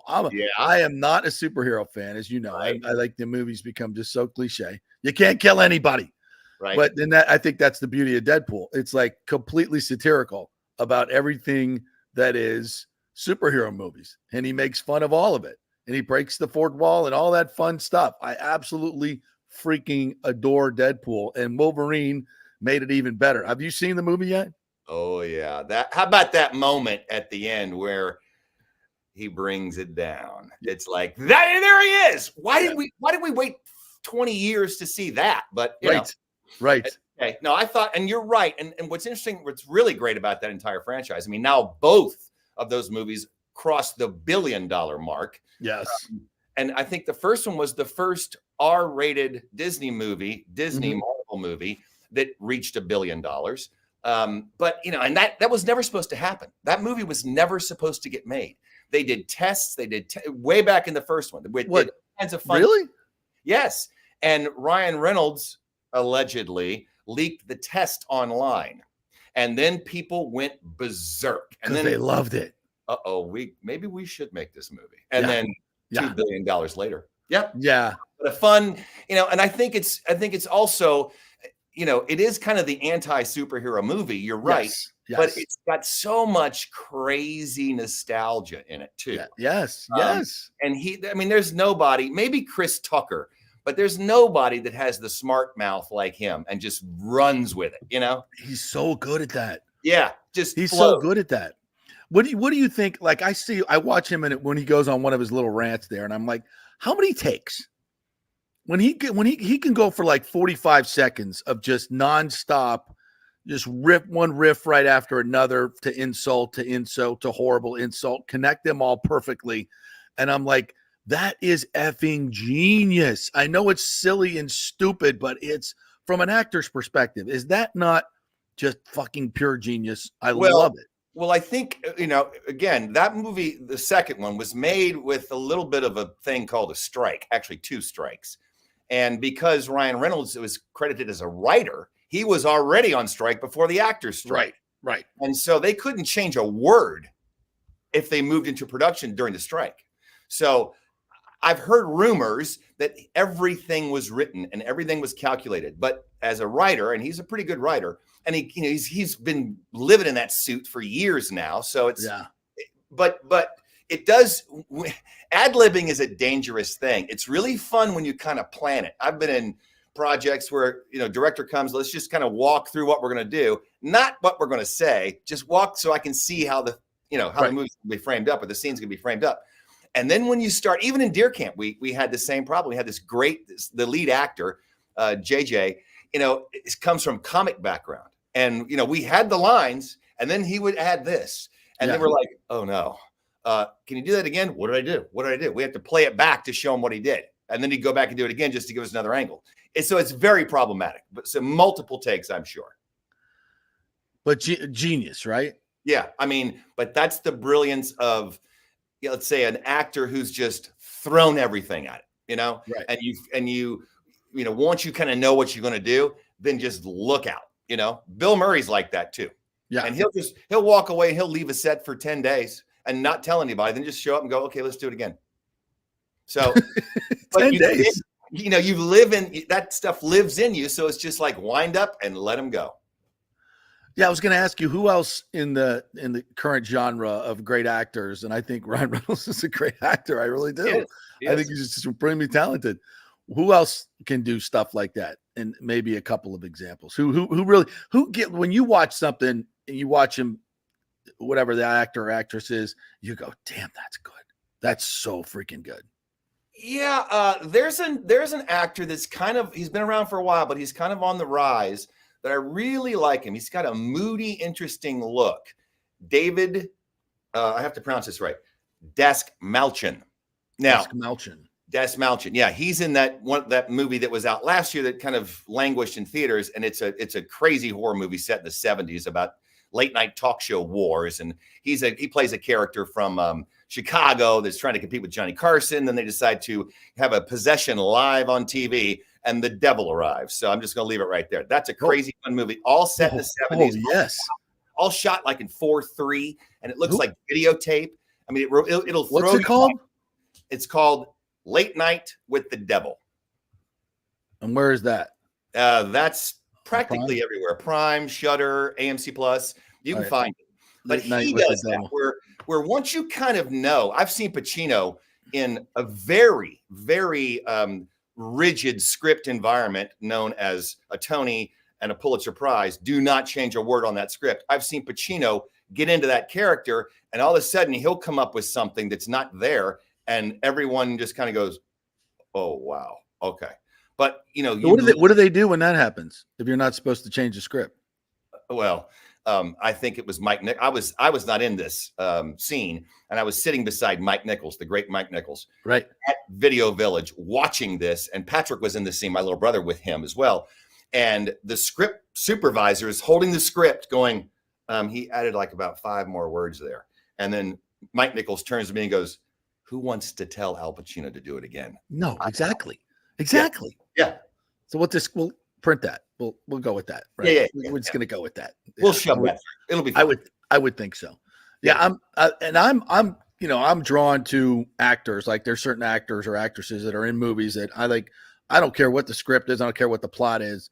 It's going to be good. Denzel Washington, Tom Hanks. Who are guys like that for you? Denzel, absolutely. I think, and Harrison Ford. Harrison Ford. Yes. Through all of his work, and if you really go back to like Regarding Henry, which written by J.J. Abrams, by the way, on Christmas break after college many years ago. Wow. Who I had a chance to work with not that long ago. I know you did. Harrison Ford is so subtle and so simple, but you look at what he's done with his various characters, even like Working Girl, speaking of Mike Nichols, where he played the female lead, right. For a macho guy, Indiana Jones, Han Solo, basically playing the girlfriend as a guy, right? But just can tune it way down and just kind of live in that role. So he's one. Denzel for sure. Denzel, American Gangster, Man on Fire. Wow. Denzel can do in the Equalizer series, which I just I love. But how subtle. I think it was Anthony Hopkins who is another one who said when he got the role of Hannibal Lecter, and he met with Jonathan Demme, right, the director, and he came up with this idea, and he was, was a great stage actor as well before he got into movies, where if I just get really still, that's even scarier. And that's not in the script. Yeah. And he, you go back and watch that, and there are moments where he is staring through you and not moving and then smiling. Like that's scarier than being bombastic. Yes. Yeah. Oh God. Yes. Yeah. Yes. Understated. Denzel does that really well. Really well. Anything coming out this summer? Any more blockbuster movies we should be looking forward that you're looking forward to, or anything that's maybe already out? Well, there's a couple coming. There's next week is it'll be interesting. It's kind of been controversial in terms of reviews, but The Crow, the reboot of The Crow, is next week. And that was the movie back in I think 94, 95, where Brandon Lee, right, Bruce Lee's son, played this. He and his, the story is this young couple's about to get married and celebrate life, and then they're gunned down. And then a mysterious crow brings him back to life, and he avenges his, sadly, his dead fiance, and just terrorize the town. And then in the scene where his character gets shot, he actually got shot and killed. So there's a lot going, and there was something really sweet about his countenance, Brandon's face and his style that I think is going to be missed. Now, I love what Bill's going to do, Bill Skarsgård. I love what he's going to do with it, but Hollywood's kind of worried about that because it's such a revered project, and because it resulted in Brandon's death. Yeah, we'll see where that goes. Early reports are it's going to be rip-roaring and moody and fun and kind of very baroque and violent. So, and it's it was a graphic novel like Deadpool was.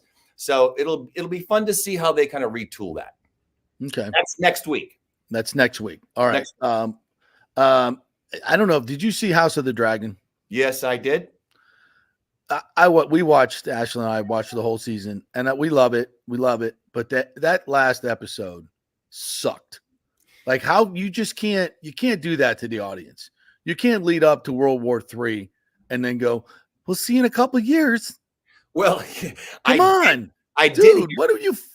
What? No, even I think episode 6, throwing stuff at the TV. I'm like, episode what? 6 Where's and the dragon fire? Were better than that. I mean, like there are a bunch of episodes that were better than that. But I think I did hear that episode was shot while they were waiting to see if they're going to get renewed. So I think that's why they stretched it way out and said, we'll see you in a couple of years. I mean, it's going to be 2 years before we see it. So come on, dog. A big letdown. But it's still a fun series. And I think for any Game of Thrones, you know, is you can just be a casual fan of Game of Thrones. And if you buy into the, suspend disbelief, and there are dragons everywhere, and they're fighting for dragons, and they're fighting with dragons. Yes. Once you buy into it, I think those characters, honestly, in House of Dragons, may be even more multidimensional and richer than some of the Game of Thrones characters. So, and I love the girl power, and I love all that. There's a lot of that. There's a lot of that going on. Really fun, except for the letdown at the end. But Yeah, I would like to see a few stronger male characters. All right, I'll give you one. There's a new show on Apple Plus that a bunch of my friends are in, and a guy named Vince Vaughn called Bad Monkey. Oh yeah, yes. I think it just started yesterday, the day before, and the first episode. It's a little bit weird, but it takes place in Florida, so it's weird. And it's adapted from Carl Hiaasen, who kind of the poet laureate of Florida, I think. Yes. And his great zany, writer. Crazy Florida stories. Vince Vaughn plays kind of a beleaguered detective from Miami-Dade Police Department who's on hiatus and wants to get his job back. So he's now down in Key West and finds an arm floating while he's fishing. Yeah. And he's like, this is my chance to get back on the police force. I'm going to figure out the crime. Right. And it's just mayhem. And then he goes to like the Bahamas, and there's like a voodoo doctor. It's insane. That's new, and that's fun on Apple Plus. Bad Monkey. Okay. You mentioned something that we watched a couple months ago, and then went to New Orleans, and it was even more fun. Yep. Your Honor. Yeah. With Bryan Cranston. Bryan Cranston. Another actor that I don't care if he's reading the phone book. I'm watching it. Phenomenal story. And and to set in such a great city to shoot in. I mean, my goodness, New Orleans is just it's a shithole. It is. But it's got to be an absolute director's dream to shoot in. It's already gothic. It's already filthy. It's already dangerous.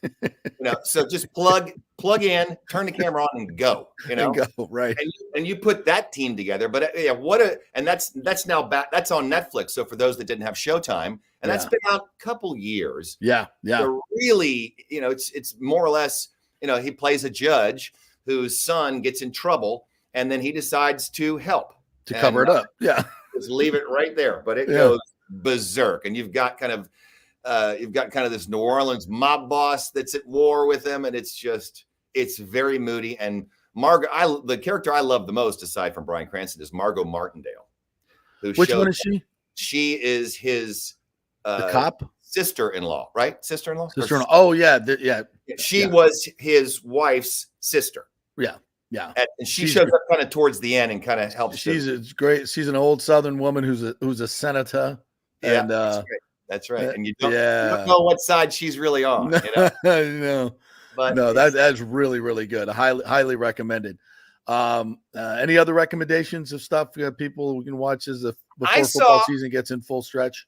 Yeah, get ready. So get all this stuff out of the way so we can start watching football, and then hockey, and then NBA. Knox Goes Away. Knox Goes Away is, I think it's his directorial debut, Michael Keaton. And it's a very interesting little movie. I mean, it's not going to change the world, but I loved it. Pacino shows up. There's some really fun characters, and James Marsden is in it. Speaking of X-Men, I mean, he was Cyclops, I think, for 14 years or something. Yeah. But Michael Keaton's a lead, and he plays this character who's kind of this, ex-hitman who has some neurological issues. Early on in the movie, you find out that he's suffering from dementia, and it's rapid onset. And then his son gets into trouble. And so, not unlike, Your Honor. And so then he and his son are estranged. So his son basically commits a bad crime. And now the hitman, who's losing his mind, wants to make up with his son and does something at the end that's the biggest twist I never saw.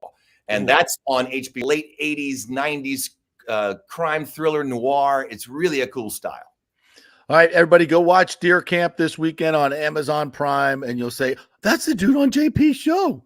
Minus the mustache. Minus the mustache and the sheriff's hat. All right, partner. Love you, man. Thank you so much for coming on. We'll see you in the movies. Yeah. And hopefully on the golf course soon. Yes, let's do that. Okay. All right. See you Wednesday. See you. Thanks. All right. The great Paul Wilson there. All right, that was fun. Any movies you guys seen lately that you want to comment on? You've seen? Which show is epic, Christopher Cole? Which one are you talking about? Your Honor, Matt Damon. Matt Damon, yeah, he's another actor. Anything he does, I'll watch. Really, really good. For the first time in my life, I'm proud to wear this suit. It means I'm an X-Men. The X-Men chills. Oh yeah, when Wolverine said that, yeah, that was cool. That was cool. TJC22 said Ryan was with Hugh and admitted he helped leak it. Oh, okay. Yeah, if Deadpool was never made, I would just be absolutely so sad. Ashley's first time she's seen a Deadpool movie. She's like, that's just freaking hilarious. It is. I guess it's kind of an acquired taste. But it's just, I mean, he is so stream of consciousness is great. Christopher Gold said he had a wide open lane to get a sack and he was slow and not explosive like he was at times here, talking about Devin White. I might have to go back and look at that. Devin White hate watch. It's all part of it. Speaking of Wolverine, TJC says in Deadpool, the best part of the movie is when they are saving the timelines and they are having these flash moments and Hugh says, I'm the X-Men. Yeah, that was cool. I don't get into a lot of the nostalgia myself because I don't know all the Marvel storylines and all those things. So I imagine people who do get so much more out of the movie than I do. I just marvel at just his smart ass mouth that just, and it's funny. It's funny and there's action galore. You'll love it. Yeah, definitely not for kids. Do not take your children. Unless they're over, I'd say 16 at the earliest. I wouldn't want to watch it with my kids now when they're 25 and 21. Like I would be, especially my daughter, hell to the no. There's a lot of sexual innuendo in there that I would not. They can watch it. They're old enough, whatever, but I ain't watching it with them. I just don't want to do that. You guys feel that way as a dad? Stuff you'll watch, you'll be fine with it. Watch with your wife, but like I'm not watching this one. Like it's no way. I would definitely put Deadpool in that category. All right, we're going to take another break. When we come back, we're going to do a couple of interviews here with some candidates that are up for election in this cycle. Rico Smith will join us and Layla Collins, both up for election in Hillsborough County. A couple of people, we love their policies.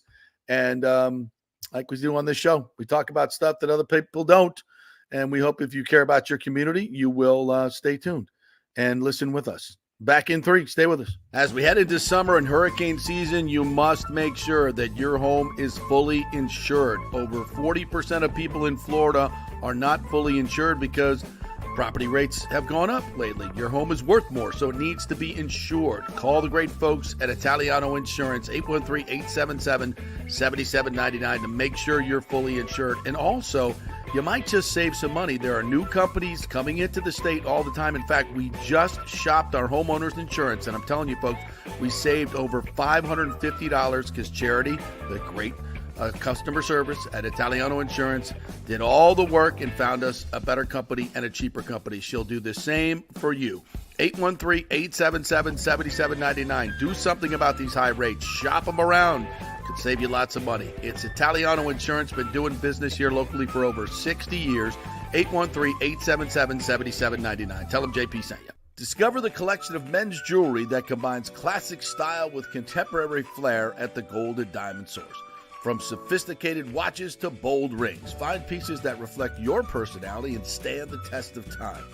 Each piece in their men's collection is crafted with precision and attention to detail, ensuring quality and durability. Whether it's a sleek bracelet or a striking pendant, our jewelry makes a statement. From everyday wear to special occasions, our men's jewelry is designed to complement any outfit and add a touch of sophistication. Shop versatile pieces that transition seamlessly from casual to formal. Browse our extensive range of men's jewelry, including rings, bracelets, necklaces, and cufflinks. Whether you prefer understated elegance or bold designs, they have something for every taste. Visit their knowledgeable staff to help you find that perfect piece. It's the Golden Diamond Source, 3800 Olmerton Road, always online at thegoldendiamondsource.com. Hey Tampa Bay sports fans, this is two-time LPGA major champion Jane Geddes here. After winning the US Open and 10 other LPGA events, I wanted to try something completely different. So I came right off the top turnbuckle and landed in the crazy world of WWE. And yes, you heard that right. That's WWE.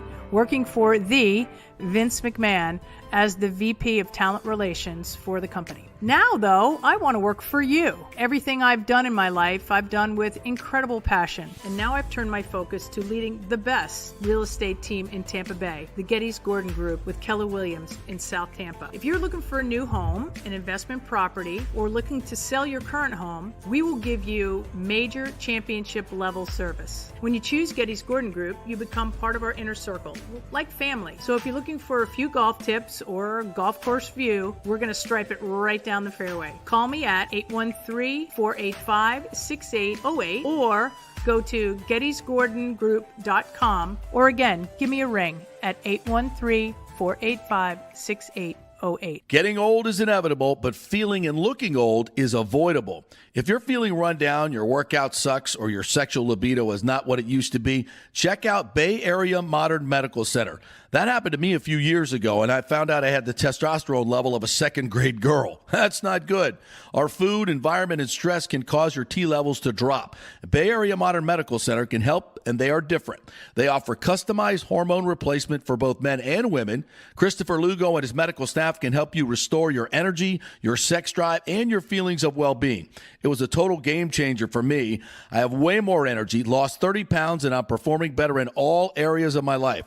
Nobody wants to talk about sexual health, but it's key to a balanced life. We offer discreet treatments with real-world results. So if you're suffering from a lack of interest in sex, ED, or lack of sexual stamina, Dr. Lugo and his staff can help. Take your health care to the next level at Bay Area Modern Medical Center, 844-977-3477 or BAMMC.com. Let's go. Right now, back to the show on FanStream Sports. All right, welcome back to the JP Peterson Show. We're brought to you by the great folks at Italiano Insurance. Go ahead and let them shop around your homeowner's insurance, your auto insurance. If you need business insurance, that's another thing you can get there as well. Whatever your insurance needs, let them do all the work. They'll shop it around and find better companies with cheaper prices. That's what they did for me with my homeowner's insurance. Saved me $500. So let them do it for you. 813-877-7799 or italianoinsurance.com. All right, we're going to welcome in Rico Smith, who is running for State House, District 67 in Hillsborough County, Republican. What's up, Rico? How are you? Good. Thank you, JP. Thanks for having me. Oh, good. We can hear you. We can see you. So all is good. We got early voting starting Monday, right? Or Tuesday, August 20th. On Tuesday. Yeah. So election day is August 20th and early voting started August 5th up until this Sunday. Voting. Okay. 18th. Yes, sir. We're at it. All right. Well, so tell me what you're running for, where your district is, and some of the key points that you're working on for the community. Yeah. Again, Rico Smith. So I'm a candidate for Florida House 67, which is a lot of the New Tampa USF area. Fowler Fletcher comes all the way down through Mango, through Notasasa, Seffner, and even like North Brandon. Born and raised in Tampa, currently serve in the Air Force as a finance officer. I'm a lifelong Republican and a lifelong resident of Tampa. Some of my top issues, number one,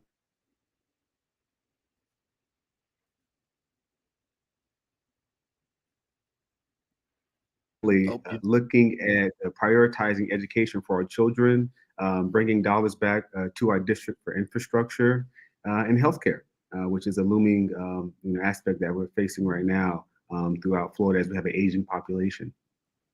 Well, that's for sure. And working with the State House, obviously it's a very Republican government at this time.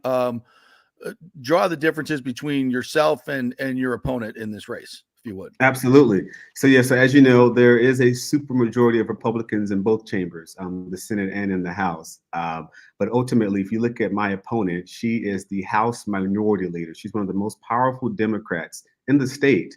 But instead of actually using that to reach across the aisle and actually find sound solutions, it's more of a partisan sound bites and not focusing on the real issues at hand, bringing resources back for the community and actually being a unifying figure.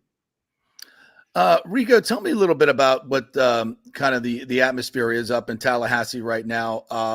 maybe defined it right there with your opponent, but it seems like, Ron DeSantis, who won by a large majority, a lot of good things, at least in my mind, a lot of good things are happening for the state of Florida. It's real conservative values that you may not find in other states. And one of the byproducts of that is an influx of new residents here in Hillsborough County, making everything more difficult, more expensive, more everything. So what are those things that we need to get done in Tallahassee that will help Hillsborough County with this explosive growth that we're going through, especially in your district? That's right. That's right. Yeah. In my district, we've experienced a massive amount of growth since 2020. We were averaging about 900 people a day moving to Florida. And a good majority of those people were actually coming to the Hillsborough or Tampa Bay region. So how do we ensure that our infrastructure is sound and up to date, right? That we can innovate and prepare ourselves for the future. I'm going to get off track just a little bit here. Florida right now, if we were our own country, we'd be the 15th largest by GDP in the world, mind you, all right? Really? $0.7 trillion GDP, yes. And we're on track to, by the year 2030, to possibly be the 10th largest in the world by GDP. And so ensuring that Florida businesses can thrive, that we have good paying jobs here in Florida, and ultimately can ensure the success of all Floridians. But we have to do that by ensuring that we do not tax ourselves to death. Ensuring that we can keep dollars right in the pocket of the average American Floridian. And ultimately, if you look at the temperament right now in Tallahassee, is prioritizing legislation that's going to, one, ensure that we remain fiscally responsible, that we ensure your liberties as well, but then ultimately bringing dollars back and ensuring that you have a safe community that can thrive. Rico Smith joining us. He is a candidate for Florida State House District 67. How has the national discourse touched your race or just state politics in general in terms of the incredible divide in this country, vitriol? I'm not sure how old you are, but I'm old enough to remember when we could actually argue politics and not want to kill each other.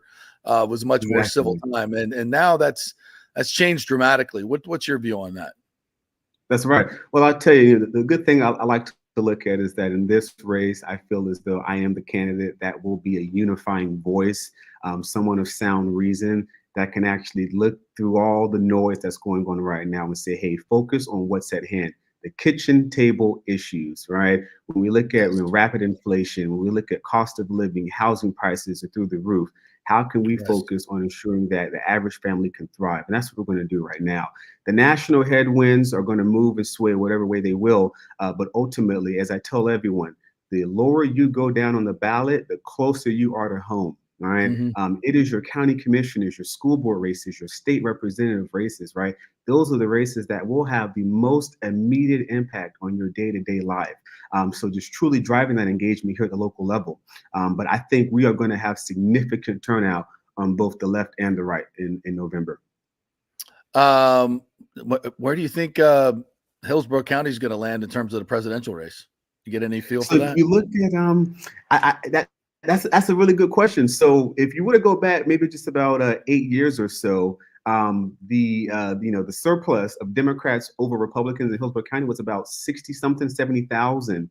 Now, as of last week, within 8,000 registered voters and change. Democrats over Republicans. So we significantly closed that gap. I do believe that Hillsborough will flip red here, if not before November, definitely within the next year. But ultimately, it is just truly driving that GOTV, get out the vote, and knowing and getting our message out there that we stand for fiscal responsibility. All right, we stand for public safety. We stand for ultimately ensuring that you can have the liberties to truly keep Florida free. That's what we stand for. And I think Hillsborough, and not only just Hillsborough, but Floridians for that measure, have woken up and they realize that as we have now surpassed 1 million registered Republicans over Democrats now in Florida. Wow. That's a big change. No question about that. Especially with the influx of people coming to Florida. Some afraid that, people moving from the Northeast will be bringing their politics with them that they're trying to escape, oddly enough, ironic enough. And Well, we yeah. say, no, please don't do that. And that's the very reason you're why. leaving for a reason. There's a mass exodus, right, out of states like California, New York, New Hampshire, yes. you name it, right? But they're coming here, but they're not bringing their affiliation here and their voting record here. They're either filing as a Republican or they're filing independent that leans Republican because they're getting away from those failed Democratic policies, right, and ultimately coming to the free state of Florida. The free state of Florida. I love that. When I saw the sign, I was driving a couple of weeks ago, and I'm like, I've not seen that sign. Like, I used to go back and forth from Atlanta to Tampa many years ago, and I had not seen that sign. And boy, people were very upset that Ron DeSantis put that sign up and spent $60,000 to do it. Oh my God. Yeah.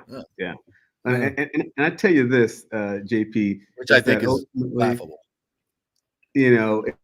I would say that, and to take it further, right? As a representative, right, as elected official, you represent everyone, right? Not just a party. And when you ultimately look at what we have, I'm going to go into office on day one, being able to bring money back to the district, being able to actually get laws on the House floor. My opponent in the last 2 sessions, 6 of her 7 bills have died in committee. They never touched the House floor, mind you. Okay. She's unable to get the job done. And that's why I am running to be your next state representative, because I'm going to go in there and I'm not going to be a divisive figurehead. I'm going to be someone who can actually get things done. Well, that makes sense. I mean, if it's a super majority for Republicans and we have a Democrat in the district trying to, you're not representing, well, put it this way, you're not bringing the money home because you're not going to get anything passed. I mean, it's a numbers game, right? And that helps your district to get that money back here. Anything specific, any project specific to your district that you want to bring back here? Yeah. Got to bring home the bacon. So ultimately, one thing for sure is roads, potholes, right? Infrastructure, sidewalk revamping, updates. That's one that I hear about. We actually, a few weeks ago, we had a town hall forum, and that was one major issue is that, like one of our developments up there near Pebble Creek, right? A lot of those roads, the main road has been developed, but not a lot of the off roads, right, that feed off of that branch off. That's one thing that we want to bring dollars back for. We also want to bring dollars back for a new community center up there to implement pickleball, right? That's a growing phenomenon now. Pickleball courts. I'm voting for pickleball, yes. Everyone loves it. So something like that, a fitness center for the community. These are just some of the things that I've heard when I'm out door knocking and talking to voters in the district. And then ultimately, looking at bringing dollars back for a revitalized update to our performing arts center in the district as well. Is the casino in your district? So the casino is actually right outside of the district on the other side of 75. Yes. That's state, the fairgrounds, that is state land that's owned there, the fairgrounds area. So the Florida State Fairgrounds, I believe so. I'm not 100% sure, but I believe it is. Yes. The reason I'm asking is there's been talk about, building a Rays stadium there. The Bucs need a new stadium as well. That may be, although Raymond James is a great location for it. I'm not suggesting it be moved, but it could make things more financially palatable in terms of building it if the land is something that is I don't know, it's something that may come up. I didn't know if it was in your district or not, so I thought I would ask. So well, listen, Rico, appreciate you. Good luck. If I could vote for you, I would, no question about that. I appreciate you, and I hope you win and bring home the bacon. Thank you, partner. Appreciate your time. Thank you so much. And if I may, I just want to let everyone know, please get out, make sure that you exercise your privilege of being able to vote. And when you can, please visit my website, www.votericosmith.com, and then it'll tell you all about our campaign, our platform, and then how to keep in touch. Thank you so much for having me, JP. Your Facebook page is very informational as well. So you can go there. Just put Rico Smith Facebook, and you'll find that as well. Thank you, Rico. Appreciate it. Thank you. Good luck. All right. Have a good one. Thank you. Yeah, you too. All right, good. So we'll take a quick break. When we come back, Layla Collins is going to join us. She is a candidate for school board in Hillsborough County, and she has a wonderful personal story as well to tell. So we will do that when we come back. Stay with us.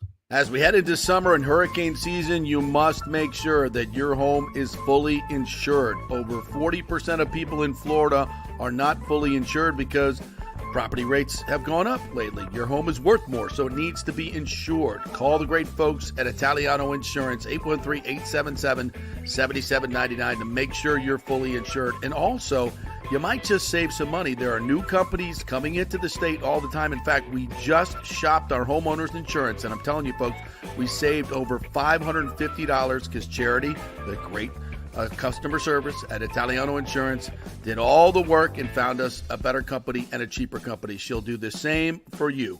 813-877-7799. Do something about these high rates. Shop them around. Could save you lots of money. It's Italiano Insurance. Been doing business here locally for over 60 years. 813-877-7799. Tell them JP sent you. Discover the collection of men's jewelry that combines classic style with contemporary flair at the Gold and Diamond Source. From sophisticated watches to bold rings, find pieces that reflect your personality and stand the test of time. Each piece in their men's collection is crafted with precision and attention to detail, ensuring quality and durability. Whether it's a sleek bracelet or a striking pendant, our jewelry makes a statement. From everyday wear to special occasions, our men's jewelry is designed to complement any outfit and add a touch of sophistication. Shop versatile pieces that transition seamlessly from casual to formal. Browse our extensive range of men's jewelry, including rings, bracelets, necklaces, and cufflinks. Whether you prefer understated elegance or bold designs, they have something for every taste. Visit their knowledgeable staff to help you find that perfect piece. It's the Golden Diamond Source, 3800 Almaden Road, always online at thegoldendiamondsource.com. Hey Tampa Bay sports fans, this is two-time LPGA major champion Jane Geddes here. After winning the US Open and 10 other LPGA events, I wanted to try something completely different. So I came right off the top turnbuckle and landed in the crazy world of WWE. And yes, you heard that right. That's WWE. Working for the Vince McMahon as the VP of Talent Relations for the company. Now, though, I want to work for you. Everything I've done in my life, I've done with incredible passion. And now I've turned my focus to leading the best real estate team in Tampa Bay, the Geddes Gordon Group with Keller Williams in South Tampa. If you're looking for a new home, an investment property, or looking to sell your current home, we will give you major championship level service. When you choose Geddes Gordon Group, you become part of our inner circle, like family. So if you're looking for a few golf tips or a golf course view, we're going to stripe it right down the fairway. Call me at 813-485-6808 or go to gettysgordongroup.com, or again, give me a ring at 813-485-6808. Getting old is inevitable, but feeling and looking old is avoidable. If you're feeling run down, your workout sucks, or your sexual libido is not what it used to be, check out Bay Area Modern Medical Center. That happened to me a few years ago, and I found out I had the testosterone level of a second-grade girl. That's not good. Our food, environment, and stress can cause your T levels to drop. Bay Area Modern Medical Center can help, and they are different. They offer customized hormone replacement for both men and women. Christopher Lugo and his medical staff can help you restore your energy, your sex drive, and your feelings of well-being. It was a total game changer for me. I have way more energy, lost 30 pounds, and I'm performing better in all areas of my life. Nobody wants to talk about sexual health, but it's key to a balanced life. We offer discreet treatments with real-world results. So if you're suffering from a lack of interest in sex, ED, or lack of sexual stamina, Dr. Lugo and his staff can help. Take your health care to the next level at Bay Area Modern Medical Center, 844-977-3477 or BAMMC.com. Let's go. Right now, back to the show on FanStream Sports. All right, Election Day is coming up on Tuesday, folks. This is a very important election nationally and locally, as we've talked about. And, of course, we've got the big one coming up in November, but these are very important as well with some local elections. We care about our community here. I know it's a sports show, but we appreciate you guys listening to some of the great candidates that are out there that we are supporting. So we'll bring in Layla Collins, who is running for School Board District 1 in Hillsborough County in my old neighborhood of West Chase. Hello, Layla. How are you? I'm good. How are you doing? Thank you so much for joining us, and thank you very much for your service in the military. I was reading your website, and you have quite a personal story as counterintelligence in Iran and Afghanistan, if I have that correctly. I was a big fan of Homeland. Carrie was one of my favorite people. I don't know if you ever watched that show, but is that what you did over there? That type of counterintelligence, special ops? So I spent the majority of my career in counter intel and within the special operations community. I deployed to the major conflicts we saw in Afghanistan and Iraq. And I also did years of small man type deployments. So I had a very blessed career. Yeah. So, but that's the exciting stuff. What Yes. everyone doesn't see is I had to earn my seat at the table because there were not a lot of women in that type of job I at can that imagine. time in Yeah. special operations. And the way I did it was getting really good at policy, budgeting, and all of what we'll call the back office stuff. Mm-hmm. And I think that gives a lot different perspective on a race like this because so much of that experience would apply to the role of a school board. Yeah. Well, we'll talk a little bit about the school board stuff. Maybe you'll come on some other time and we can talk about the other stuff that's super interesting.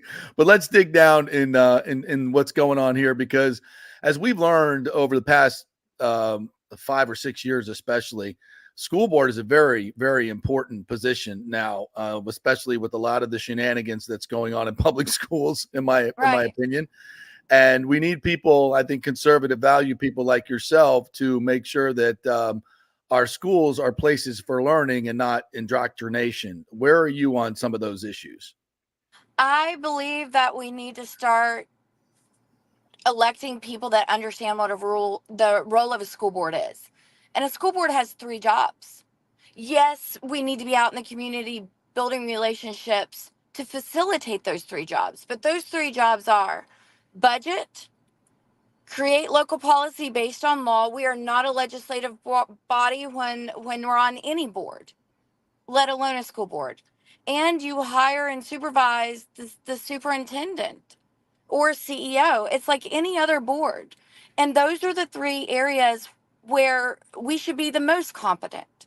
And when we do not have policies and procedures that allow transparency and cause us to stay on track, you'll notice our board meetings are full of decisions based on emotion, not on those policies and procedures. So a lot of time is used on things that are not in the best interest of our students, families, and staff. When 47% of our 3rd graders read proficiently, any second we spend on the other stuff, 47%? 47 across Hillsborough County. 53% can't read? Not proficiently, no. Wow. And up to 3rd grade, you're learning to read. Beyond that, you've got to read to do your lessons. You're reading to learn. Right. And so when they're arguing over budgets and no one understands why this is happening or why this contract has requirements and that one doesn't, maybe nothing is wrong. But when you don't have those practices known and transparent, it leaves that doubt. It seems do you have specific examples of this and maybe the reason why you're running? Well, I mean, there's too many to list. It's a systemic problem, and it's not one contract. It seems like if you go to this pocket of town, they ask, why is it that contracts always go with XYZ? I'll talk to someone else, and they'll say, well, all we wanted was a fair shot. We were rated in the top 9, and then someone that was 16 got the contract. And look, there could be a viable explanation. But unless you have practices What in type place, of I hate to interrupt, but what type of contracts are we talking about here? The reason I'm asking for specifics is because I think it helps the public understand better what we're talking about here. it could be anything from products they buy to tutoring to programs. So they're not picking the best buses. Yeah, so not necessarily the best contractor. They're picking it based on other things. Well, having the lack of procedure and known procedure leaves that perception. Yeah, obviously. And it's not just, there's a lot of distrust, and we've got to restore that. Layla Collins is joining us. She is up for election on the school board District 1, which is the West Chase Citrus Park area. If I'm not mistaken, is Keystone Little League in the Little League World Series? Actually, I think they are. I think Jay went Yes. to visit with them. Yes. So go Yeah. Keystone. Go Keystone. Yes. There's been a lot of talk about parents' role in education. There are a lot of places that believe that the state should handle all this and the state should be the parents. I vehemently disagree with that. I think parents should be in control. Where is Hillsborough County on this crucial issue? Well, I think one of the biggest examples is when our governor had an executive order that we should no longer mask only if a parent chose to. The incumbent I'm running against defied the statute or defied the executive order, even knowing we could lose money, and forced our little children into masks. Disgusting. And now we know that it had secondary and tertiary effects that are still being seen now, like lower reading scores. Yeah, many of us knew that at the time. Right. I mean, common sense, number one, and backed up by science. Yeah, ridiculous. Yeah. Absurd.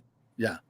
But when they removed parents from being able to volunteer, I became a substitute because I did not want to send my children to a school that I did not feel that they would feel was a part of their.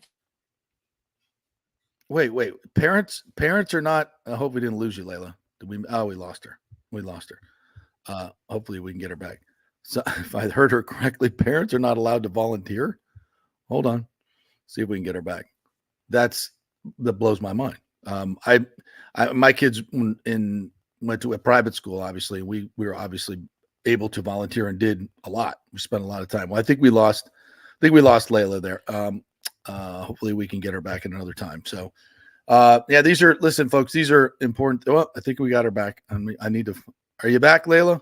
Are you there? I'm back. Okay. Sorry. Did you just say that parents back. aren't able to? I'm here. Parents aren't able to volunteer at schools in Hillsborough County? We are now. Okay. But there was a period when we reopened that parents were not allowed to. That's a very that type bad of sign. shift in policy. Now everyone's asking where are they? It's like they don't understand how a decision today has effects later on. Yeah. And they look at another example, Hillsborough County schools, they're saying they want to give our teachers a pay raise. So they're going to add a millage to property tax. And I think we all agree teachers need to be paid more, but it needs to be done right. What they're leaving out, what my opponent is leaving out, is it's not really a pay raise. It's a one-time bonus. So what happens when you raise property taxes, and once taxes are raised, they don't use. That's right. Unfortunately, Layla, your signal is not good. So we'll thank you very much. Once again, Layla Collins for District 1 in the school board. There sounds like there's really some issues. And, I have a different perspective because my kids went to a private school, Cambridge Christian, a wonderful school, for their entire K through 12. And partly because we did not want to deal with the shenanigans of public school. And a lot of the stuff that she mentioned there, having, mandatory masking of your kids when they didn't need it, it wasn't warranted. Many of us knew that at the time. If you did your research, you knew that it wasn't warranted. People are sick, stay home. Absolutely get that. But as we know, the troubles that caused for kids in learning, what we did to the kids during COVID is absolutely unconscionable. It's all proven now. It's not even a measure of debate. And when you have people on the school board that are defying orders from the governor, that's not good. That's not where that's using your personal biases and inflicting pain on a lot of kids that didn't need to. All right. Thank you guys so much for joining us. Appreciate you today as I hitting all the buttons myself today. Hopefully did everything correct. So tomorrow night we got Jags and Buccaneers, 7:30. I'll be looking at a bunch of different things. Number one, the pass rush. Chris Braswell's going to get a lot of work. Number 43, look out for him. We also want to see Marquise Watts, Jose Ramirez. Those guys will get a lot of playing time. Anthony Nelson probably get a little bit as well. He's more of we know what Anthony Nelson is, very dependable guy, good pass rusher. Want to see what these young guys get done. I think Kalen DeLoach probably needs to make some splash plays or play very well in his role. He is in a dogfight for a position, the former FSU linebacker, wonderful young man. Hope he makes the team. And so I'll be watching him, which is number 46. Keenan Isaac as well, defensive back. Another one on the defensive side. Offensively, you're going to get a lot of Graham Barton again. I think you're going to see a lot of Elijah Klein, number 79. So Graham Barton, 62 and 79 in the interior. You'll be watching them. You'll see probably a lot of Jalen McMillan. I think Cam Johnson, number 9, looks a little bit like Peter Warwick. He's got to show some stuff if he's going to make the team. So that 5th and 6th receiver spot, very much up for grabs offensively. What else we want to watch? The tight ends. Devin Culp, I think, has had a really good shot at making this team 7th round pick. And Bucky Irving will probably get a lot of look as well. So a lot of interesting stuff. And yes, there is a battle for that backup quarterback spot. I think Kyle Trask needs to protect the ball better. I'd rather see him be more conservative and protect the ball than what we saw last week, if he's going to hold on to that job, or John Wolford may get that backup job. You just don't know. All right. Thank you guys so much for joining us. Appreciate you. We'll be obviously on social media before and after the game on Saturday. So check us out there. We'll be back on Monday with more fun and frivolity, and we will see you then. Have a great weekend, everybody.